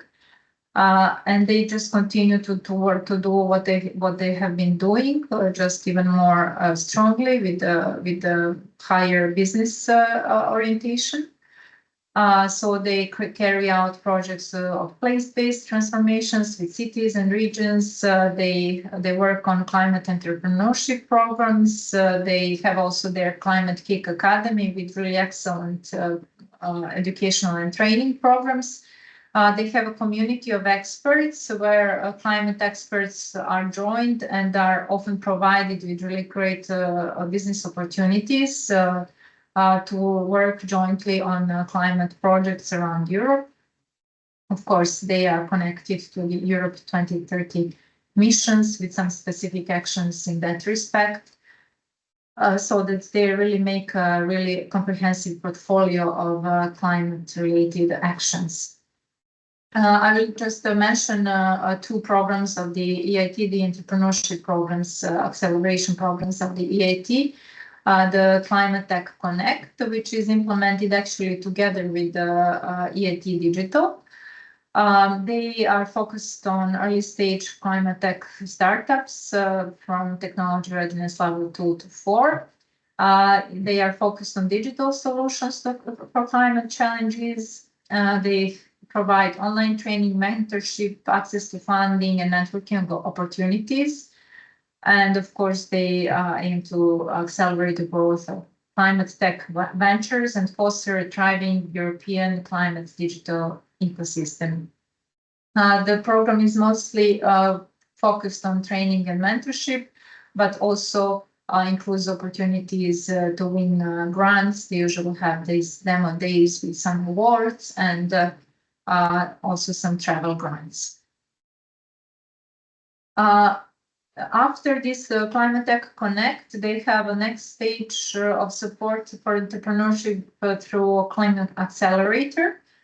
But this program is really specifically organized. They partner with the institutions, organizations, cities, national entities to run this program, which has its own methodology and a way of working and a way of being branded as an accelerator. But they work on the ground with specific partners. So I gave you the examples of Climate Tech Supercluster Accelerator in the UK and Circular Business Team Accelerators in Nairobi, in Kenya. And for example, they work in Kenya with the organization Growth Africa and the IKEA Foundation on this accelerator programs. From the EIT Food, there is the EIT Food Accelerator Network as one of the key acceleration programs that identifies technology gaps and reshape product development with experts. The startups can compete for 50,000 euro funding.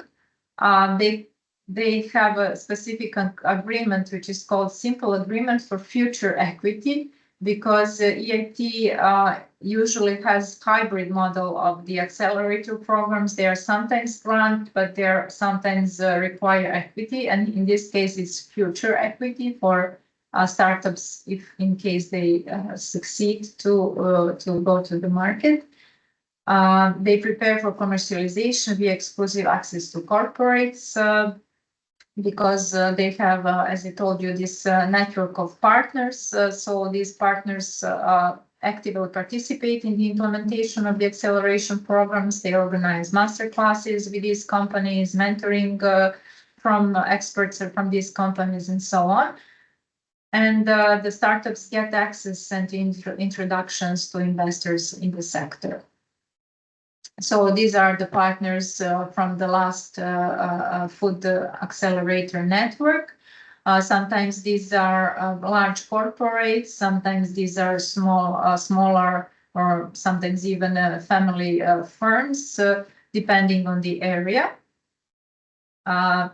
And here you can see the hubs in different cities have different thematic focus, different topics of their acceleration programs, like sustainable food packaging, food as medicine, circular solutions for food systems, resilient supply chains, new ingredients in bioprocessing, future resilient agriculture. And usually, as I told you, usually EIT provides around 25% of funding for the program, while the rest of funding is provided by the private sector partners. And usually these partners that you can see here in this slide are the ones who are co-financing these programs, because definitely they are gaining benefits from the access to startups, to innovative ideas, and probably they also in the future try to integrate them in their value chain. Here is the example of the EIT Digital Venture Incubation Program is its main current acceleration program, which is organized as a two-stage competition that supports the development of deep tech ventures from the earliest stages. So they help teams move from a concept to minimum viable product, validation and investment readiness. So it is organized in two stages: incubation stage of 12 weeks, and this is grant support. This is capacity development program where entrepreneurs gain essential skills and validate their ideas in a supportive environment. And the next stage would be the 12-week pre-acceleration phase. They receive some small prize of 5,000 euros. Once they enter the program, they have tailored mentoring, support in finalizing their MVP and preparing for seed investment. And at the end, there is a demo day where they can compete for 15,000 financial supports. And this is a fully online program, which therefore enables broad accessibility, except for the demo day. I think the demo day is in live. And we have just some startups which have been announced for the 2025 cohort. I think the first one maybe from Romania, maybe maybe it's from Hungary actually. But probably there are some also that you may find familiar. And I'm also happy that we will have a Montenegrin startup in this year's venture incubation program. For example, also urban mobility gives prepares acceleration program that is called Market Readiness Accelerator. And it has three topics: future mobility, which is mostly focused on some really high-tech solutions in the traffic sector; inclusive mobility, which is maybe more even oriented towards some social innovation; and smart mobility for solutions which go under the spectrum of smart cities. For each of these three tracks of the accelerator, they work with a different set of partners. These partners, Solvership, Regea, LMT, and so on, they are from the future mobility sphere. I think that the inclusive mobility is from this Impact Hub Vienna and Ocean Strategy and so on. And the last one is from the Israel and Germany partners.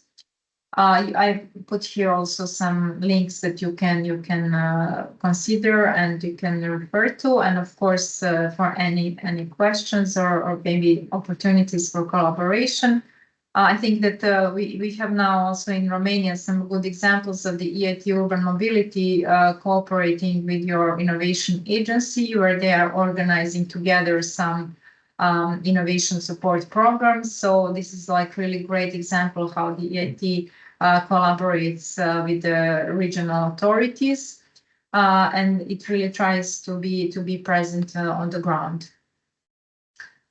Here are some contacts for the EIT and for following us on social media, and also my contacts for Montenegro. And thank you very much for your attention. And if you have maybe some questions, we can tackle them now.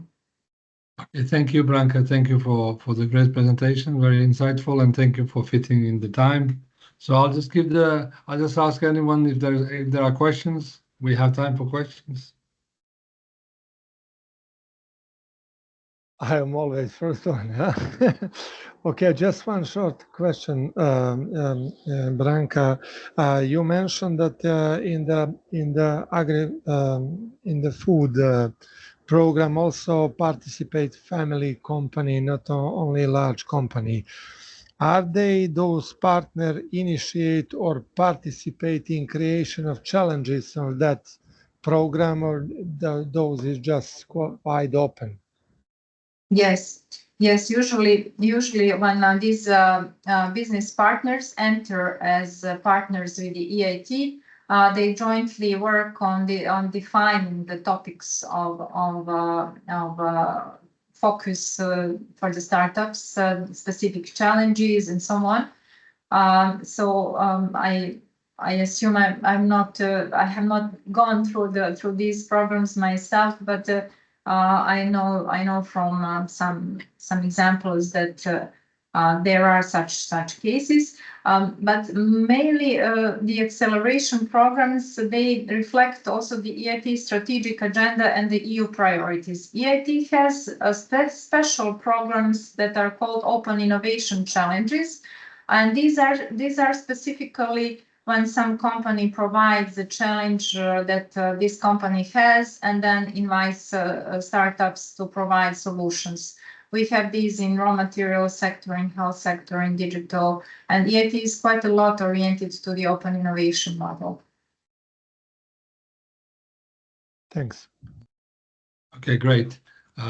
Just a quick question, like how fitting is and how is the responsiveness to these IIT programs that are well thought in Montenegro? Like your quick sort of view on this you experience. know that in general Montenegro has quite a big problem in a lack of interest for the EU research and innovation programs. Andre, you know it very well from Horizon Europe. Also because we have some national funding programs, we have recently established the Innovation Fund of Montenegro and so on. So we did not have really a good baseline, like we've had such a few number of participants in the EIT and in general in Horizon Europe. And so with the hub, we are now trying to make this information more tailored to different actors and to be really agile in reaching out to some companies, some startups that we consider that could be a good fit for some programs. And already we do have some results. We are also proud that this year we had also response from the city of Podgorica to participate in one urban mobility program, where exactly cities were invited to provide challenges for startups and SMEs.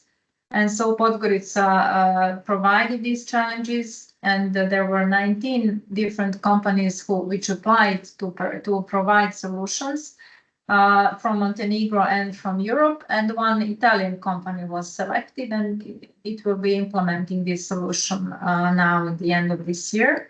And also we have a few companies and startups which have been accepted to some EIT acceleration programs. So we are starting to move and shake a little bit.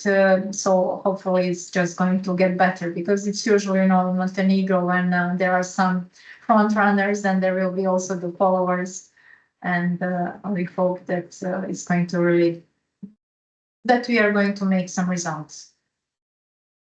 That's very good to hear, and it sounds you've kicked off so. Great. Yeah, hopefully.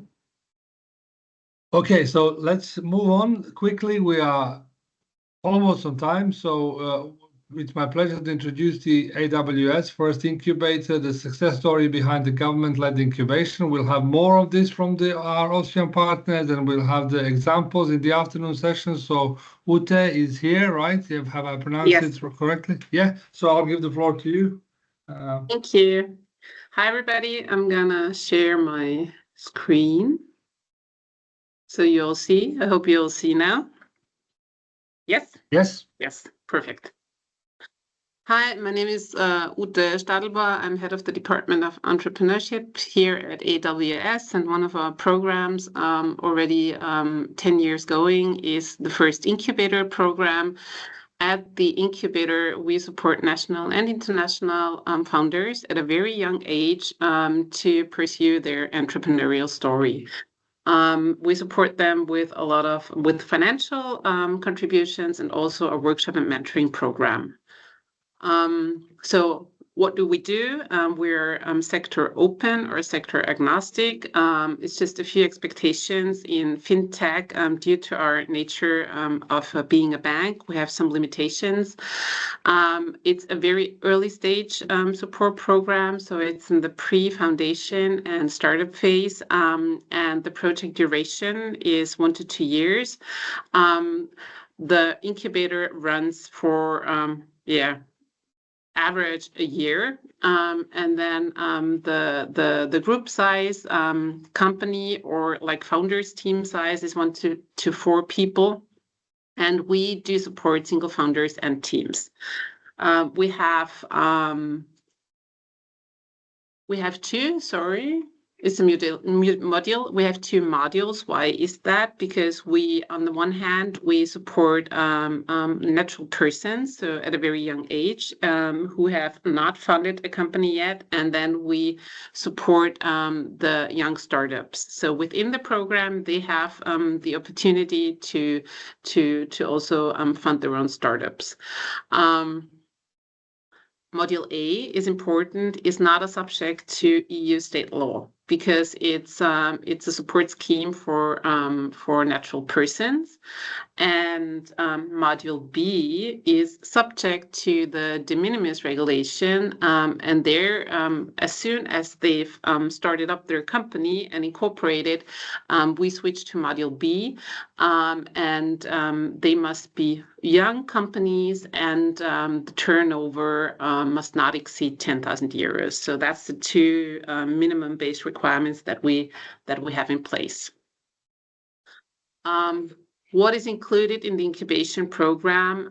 We have coaching, we have financial contributions, and within the coachings, we support them with 2 to 3 sessions a month. Usually they are offline right now because it's just better for in-person meetings.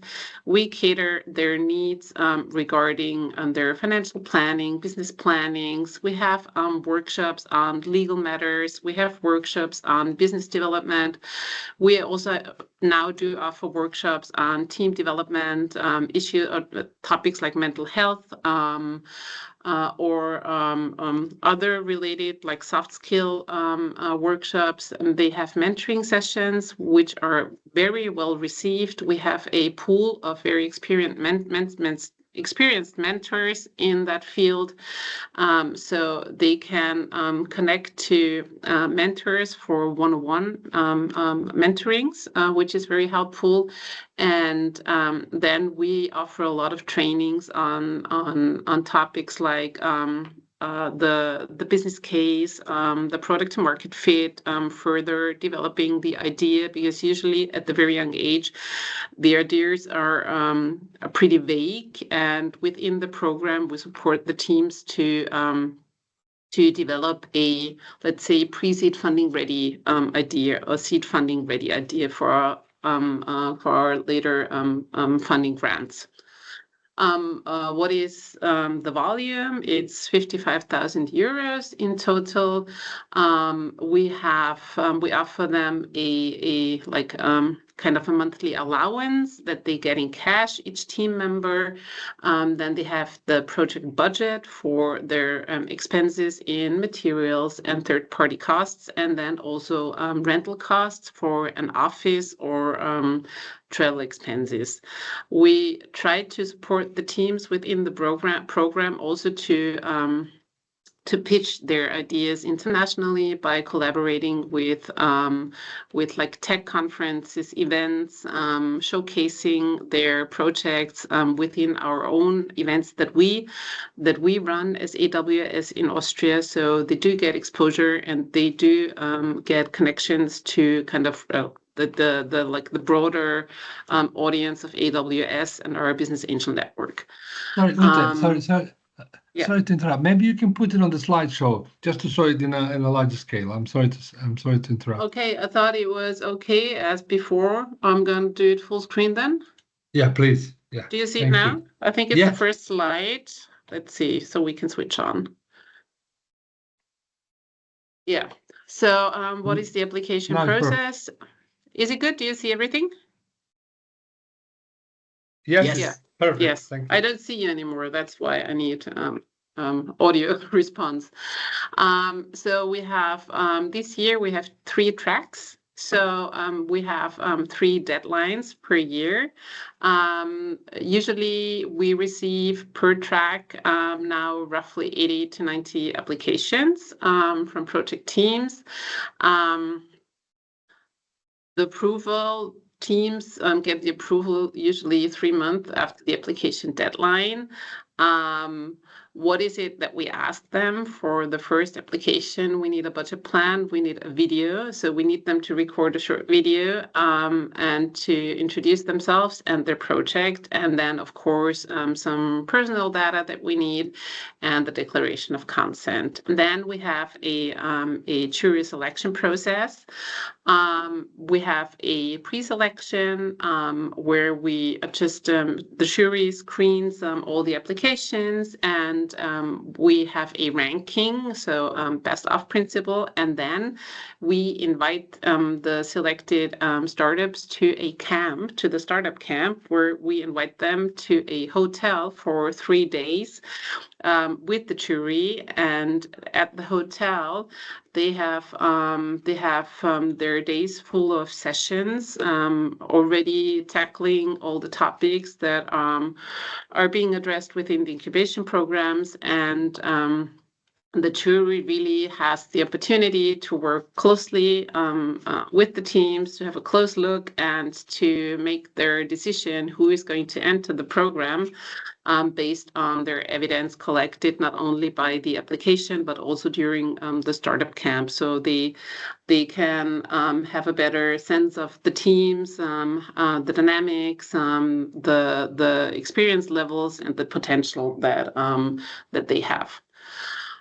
We also had a call for international founders, an English-speaking track, which piloted in 2023.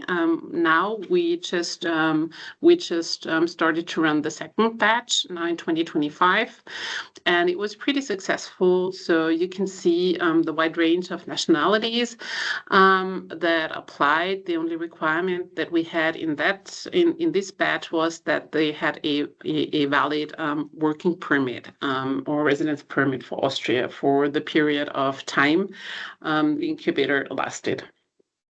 Here are some examples of the international track. So you can see we have from like consulting services to really tech or deep tech projects. We're pretty wide when it comes to industries, so it's well received throughout the industries. Redeem is already pretty successful. You can Google it. It's a solar tech photovoltaic companies. You can see here one of our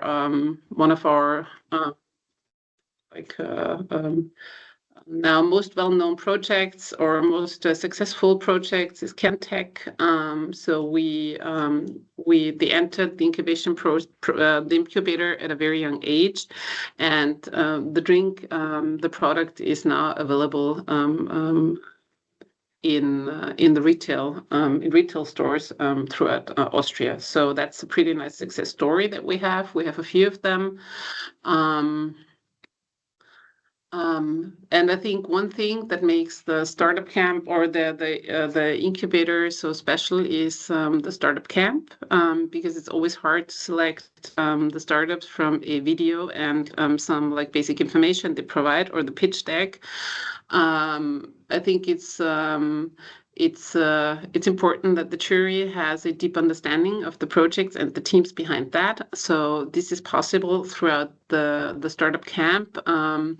It's not just the 3 minutes pitch that they have, but the jury can gain insights to knowledge, experience, willingness to learn in a lot of different fields, because throughout the camp, the ideas are stressed pretty roughly, also the product to market fit. So it's also good for the teams that their business idea is being is really being assessed thoroughly in order to improve the idea. And then 12 to 15 projects, really depending on the jury decision, enter the batch or the program, and then we accompany them for a year throughout the workshop process. So what is like the key benefits that the teams have? The camp is a learning experience for all of them. They also build it's a huge community building element as well, because they get to know each other. So it's very important for early stage founders to get to know to other founders. Sometimes the teams shift because you see that there is a better fit or match in another team. So we had this as well. Then the camp is not at the end of the program, but it's for program entry. So that's different to a lot of other programs. So we have different dynamics, and the camp is also very valuable for them, because then they'll learn what they can get out of the program, and they have higher commitment to really attend the sessions, because I think that's the thing with a lot of programs running, that you have to make people attend the sessions and the workshops. It's also work that they have to, and effort that they have to put into it. And at the startup camp, in the workshops, they see that they can gain a lot of like benefits from these workshops, and the learning curve is high. So we have a higher like ongoing attendance rate of the workshops than other incubators have. I have a short video for you as well to get a bit of an insight, and that we made last year in English, of the camp, which is the core element. I hope that it runs. Let's see if it starts. Yes, it starts. But we cannot hear the sound, Ute. Maybe I think you have to share again. And with Excuse the me? sound. 1 second. Again? We cannot hear the sound, so maybe you can share again, but with the sound on. Yes, okay, well, I think the sound is on. I think you have to do it in Teams, like when you press on Teilen, Inhalt freigeben, there is like the option to activate the sound as well. Okay. Sound anschließen. Yes, here we are. Thank you. Let's see if it works. No worries, I'll let you know. 1 second, I'm going to do full screen. Does it work? Yes, Welcome perfect. to a recap of the AWS First Startup Camp #1. I'm Aitana, your virtual host for this event. Yep, you heard that right. I'm an AI-generated voice. Kind of spooky, but also pretty cool, right? The script you're hearing was actually written by real humans, a little throwback to the old school. Anyway, let me show you what it's all about. For the first time ever, we've opened up our guidelines and expanded our young target group to include people over 30 and English speakers. What a success. Teamwork makes the dream work. So on the first day, it's all about testing your team skills. A carefully selected panel of judges, who will also be your mentors, will guide you throughout the day. These experts gain their knowledge from various sectors of the business and startup ecosystem, and they'll be keeping a close eye on you. Does your team have what it takes to work through hiccups and rise up? Through a series of challenging tasks, we'll assess how well you collaborate, what skills you bring to the table, and how you tackle complex problems.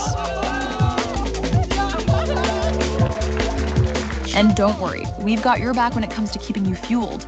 You're going to need a lot of energy. The next few days are going to be intense. In the evening, we'll wrap up the day with a relaxed evening session. It's a great chance to connect with the jury and other teams and start building those all-important relationships and contacts. And, of course, also to have a little fun in between all the hustle. This is awesome. Yeah, nice. Day 2 is all about gaining insights. But first, we'll kick things off with a meditation and yoga practice to clear your mind and set your focus for the day. Whether it's values, vision, skills, problem solution fit, or pitch training, our mentors are here to share their expertise. They will provide you with some tailored advice and contacts for your next step.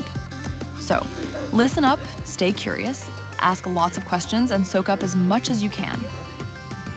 And to keep the good vibes going, we've got some fun lined up for the evening to help you unwind and enjoy the exciting adventure we're on.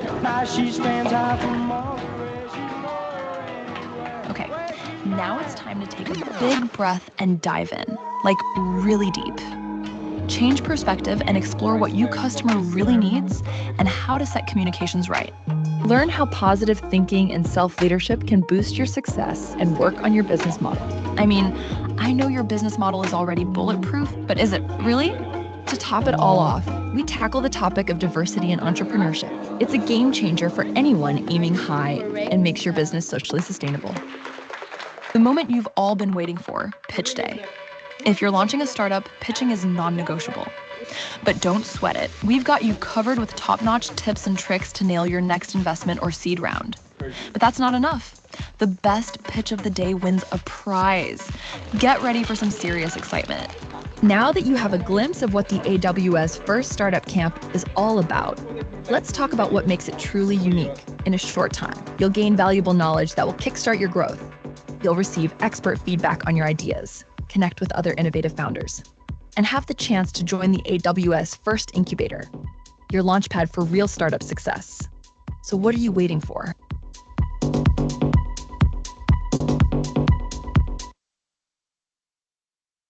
So that was a quick dive into our AWS First Incubator. Right now we have the first international batch 2025 already on track. They started this weekend is the startup camp for the second track this year, and in fall we have the camp starting the third track this year. So this year we're running 3 tracks in a team of 4, 3.5 within this year. So that's basically what we do, and we can see the teams coming out of the startup incubator really well prepared for our seed and pre-seed programs, and also all the connecting services, business angel, private capital initiative that we have in AWS. We also do partner-ups. We can see them well prepared for also the VC ecosystem. So we can see a huge benefit out of this incubator. So if you have any questions, I'm here for you.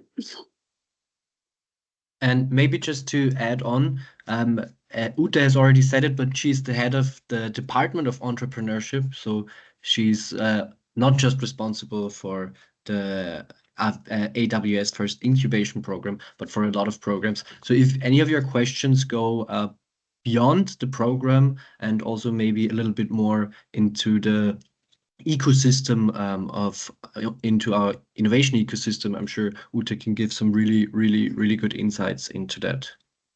Yes. Absolutely. Thanks, Thank you so Stefan. much, Ute. Thank you. So, thank you, Ute. Thanks a lot for a great presentation. Again, before the questions, another meetings, locations, very beautiful pictures. So next projects, hopefully we'll be invited there. Looks very nice. Okay, so we have plenty of time. I'll just give, if anyone has a question. I have 1 or 2 questions, but let's see if anyone else has a question. Thank you for presentation, Andre. Just I have 2 questions. One is because I think I see the presentation similar on that one in the Web Summit in Lisbon. I don't know, is it the same, because I'm very bad in the names and shortcut. But this program, we see it's open for everyone can participate, and you mentioned that one of the conditions is a working permission. Yes. Probably if they need to get that kind of permission if get support, and probably they need to be registered in the Austria as a company, as an entrepreneur, or just to open an account and spend the days in some amount of time in the Austria?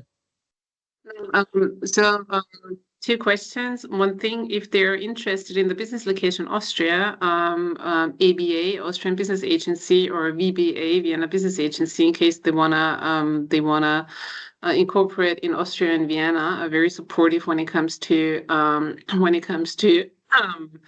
the entire process of receiving a work permit.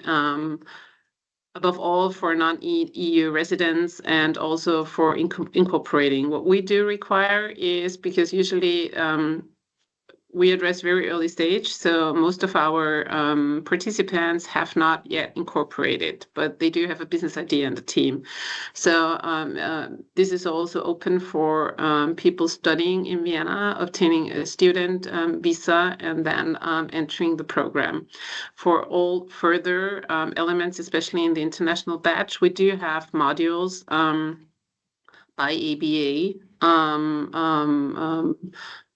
explaining the entire registration and work permit process, and also offering their support scheme that they have. So this is, of course, included.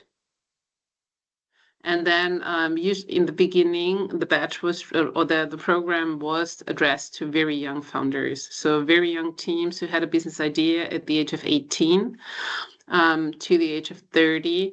But then it's been running now for 10 years, and we've seen just the interest kind of widen up. So that's why we opened in one batch, we opened up the age restriction and also the language restriction, basically. And we said, okay, we're going to open up to all founders, also above 30, and also to English-speaking founders. But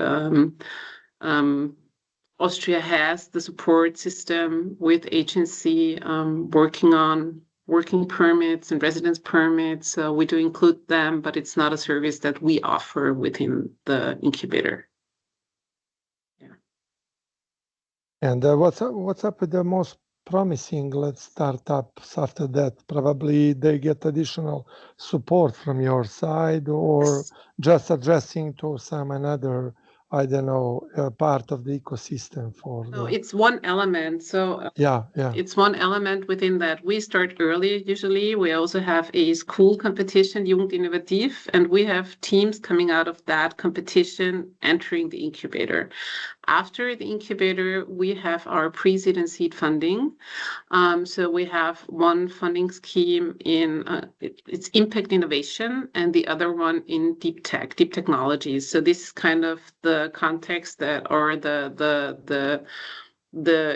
lot of industries fit in there, let's say it like that. So we have ongoing support schemes. We also have our business angel network for teams who want to head straight to VC money or to business angel support, because not everyone, it's just really depends on the support they require and they need. We also have services within AWS in connecting startups with business angels, startups with large industry players for, situations where a corporate needs an idea to solve a certain challenge. So also we offer these services. So we have like widespread services, and of course AWS is embedded within the Austrian ecosystem of startups. There are a lot of other agencies also offering very specific support, and we do connect them to, let's say, in Vienna Business Agency, to when it comes to really deep technologies, to the A+B centers, they're called. It's the deep tech accelerators that we are also, we hold shares. So we have a widespread ecosystem where we can support them really follow developing their idea. And we have very nice cases, success stories. Cantech was one of them. They're now in retail. So they started in Jugend Innovativ as students, as kids, pupils, and they further developed the product, and now it's in the stores. Yeah, it's great to see the results at the end, you know, and to buy. We have a few of them, so this is always it's beautiful to see. So, and of course, it's a nice proof that it works. Yeah. Right, thank you. Okay, so we had a work in Austria presentation in an earlier training, which is a program to get the people apply. Is that part of this? The work this in like Austria something really related? Work in Austria is one department of the Austrian Business Agency, and Austrian Business Agency also has support for businesses incorporating and relocating. Work in Austria supports companies to hire and recruit internationally within the process, and ABA is then the organization or also supports companies to expand or to incorporate in Austria. So yeah, it's this organization. All right. So thanks for that. We'll see more of your success stories and startup in the afternoon, which is great. Yes. I just want one question, because this is I see it as a nurturing process as well. You take young startup talent and things like that, and you guide them. So it's probably there's a lot of hit and miss here. So just want to ask that. And before that, my question was, how do you generate the vision and the expertise for the topics where you bring the people to kind of come with the ideas and startups? Because it's a government process. Do you also involve universities? How do you find the experts? How do you create visions? How do you sharpen your visions and what you need really to ask from in the incubation process? So this is a mixture. First of all, it's the experience in the organization a lot. So because we have jury members, board members, and network, we do a lot of network activities where we meet people, where we like also build our next network of experts and expertises. So that's one part. It's kind of the grown organic network that we and all the people in my team, in our teams have. And we assess it for every project, and we also try to have kind of a to reorganize the juries per track, to have different perspectives and visions. And the second part is the trainings. We work with agencies, with ecosystem players. We have tenders where we just have like kind of a few like a framework that we need, and then we want to see their ideas as well. So it's also this element. So we get it from the ecosystem, what they think that is important, and then of course also benchmarking that we do. You mentioned Web Summit. We were in Lisbon at Web Summit, so we also do a lot of trend scouting on a personal level to see what's needed, what's required. When it comes to when we see that we have startups with a very specific industrial focus, we have, and that's a benefit that we have as a long-lasting organization. Of course, we can also get expertise from university because we partner with a lot of universities, and we also have the accelerators in the universities, the A+B centers. They are deep tech accelerators. So we usually always know very quickly. We get the experts pretty quickly. We know whom we have to address, but we do assess it also by track. It's the team meets up, we meet up, they send me requests for expertise, and then we design the jury.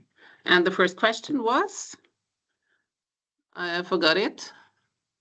Well, the answer is comprehensive, so you addressed it. The first question included everything. I think the first question was work in Austria, and the other one was this. Perfect. So Perfect. It's okay. Yeah. So what's important is to also build a good CRM and knowledge base in the organization from like every single team member in the organization. And so I see this important when the people in my team and my department, they attend conferences, they attend events, they meet people, also to establish a structure or a process to incorporate these connections into the knowledge base of the team of the department. That's important. All right. Right.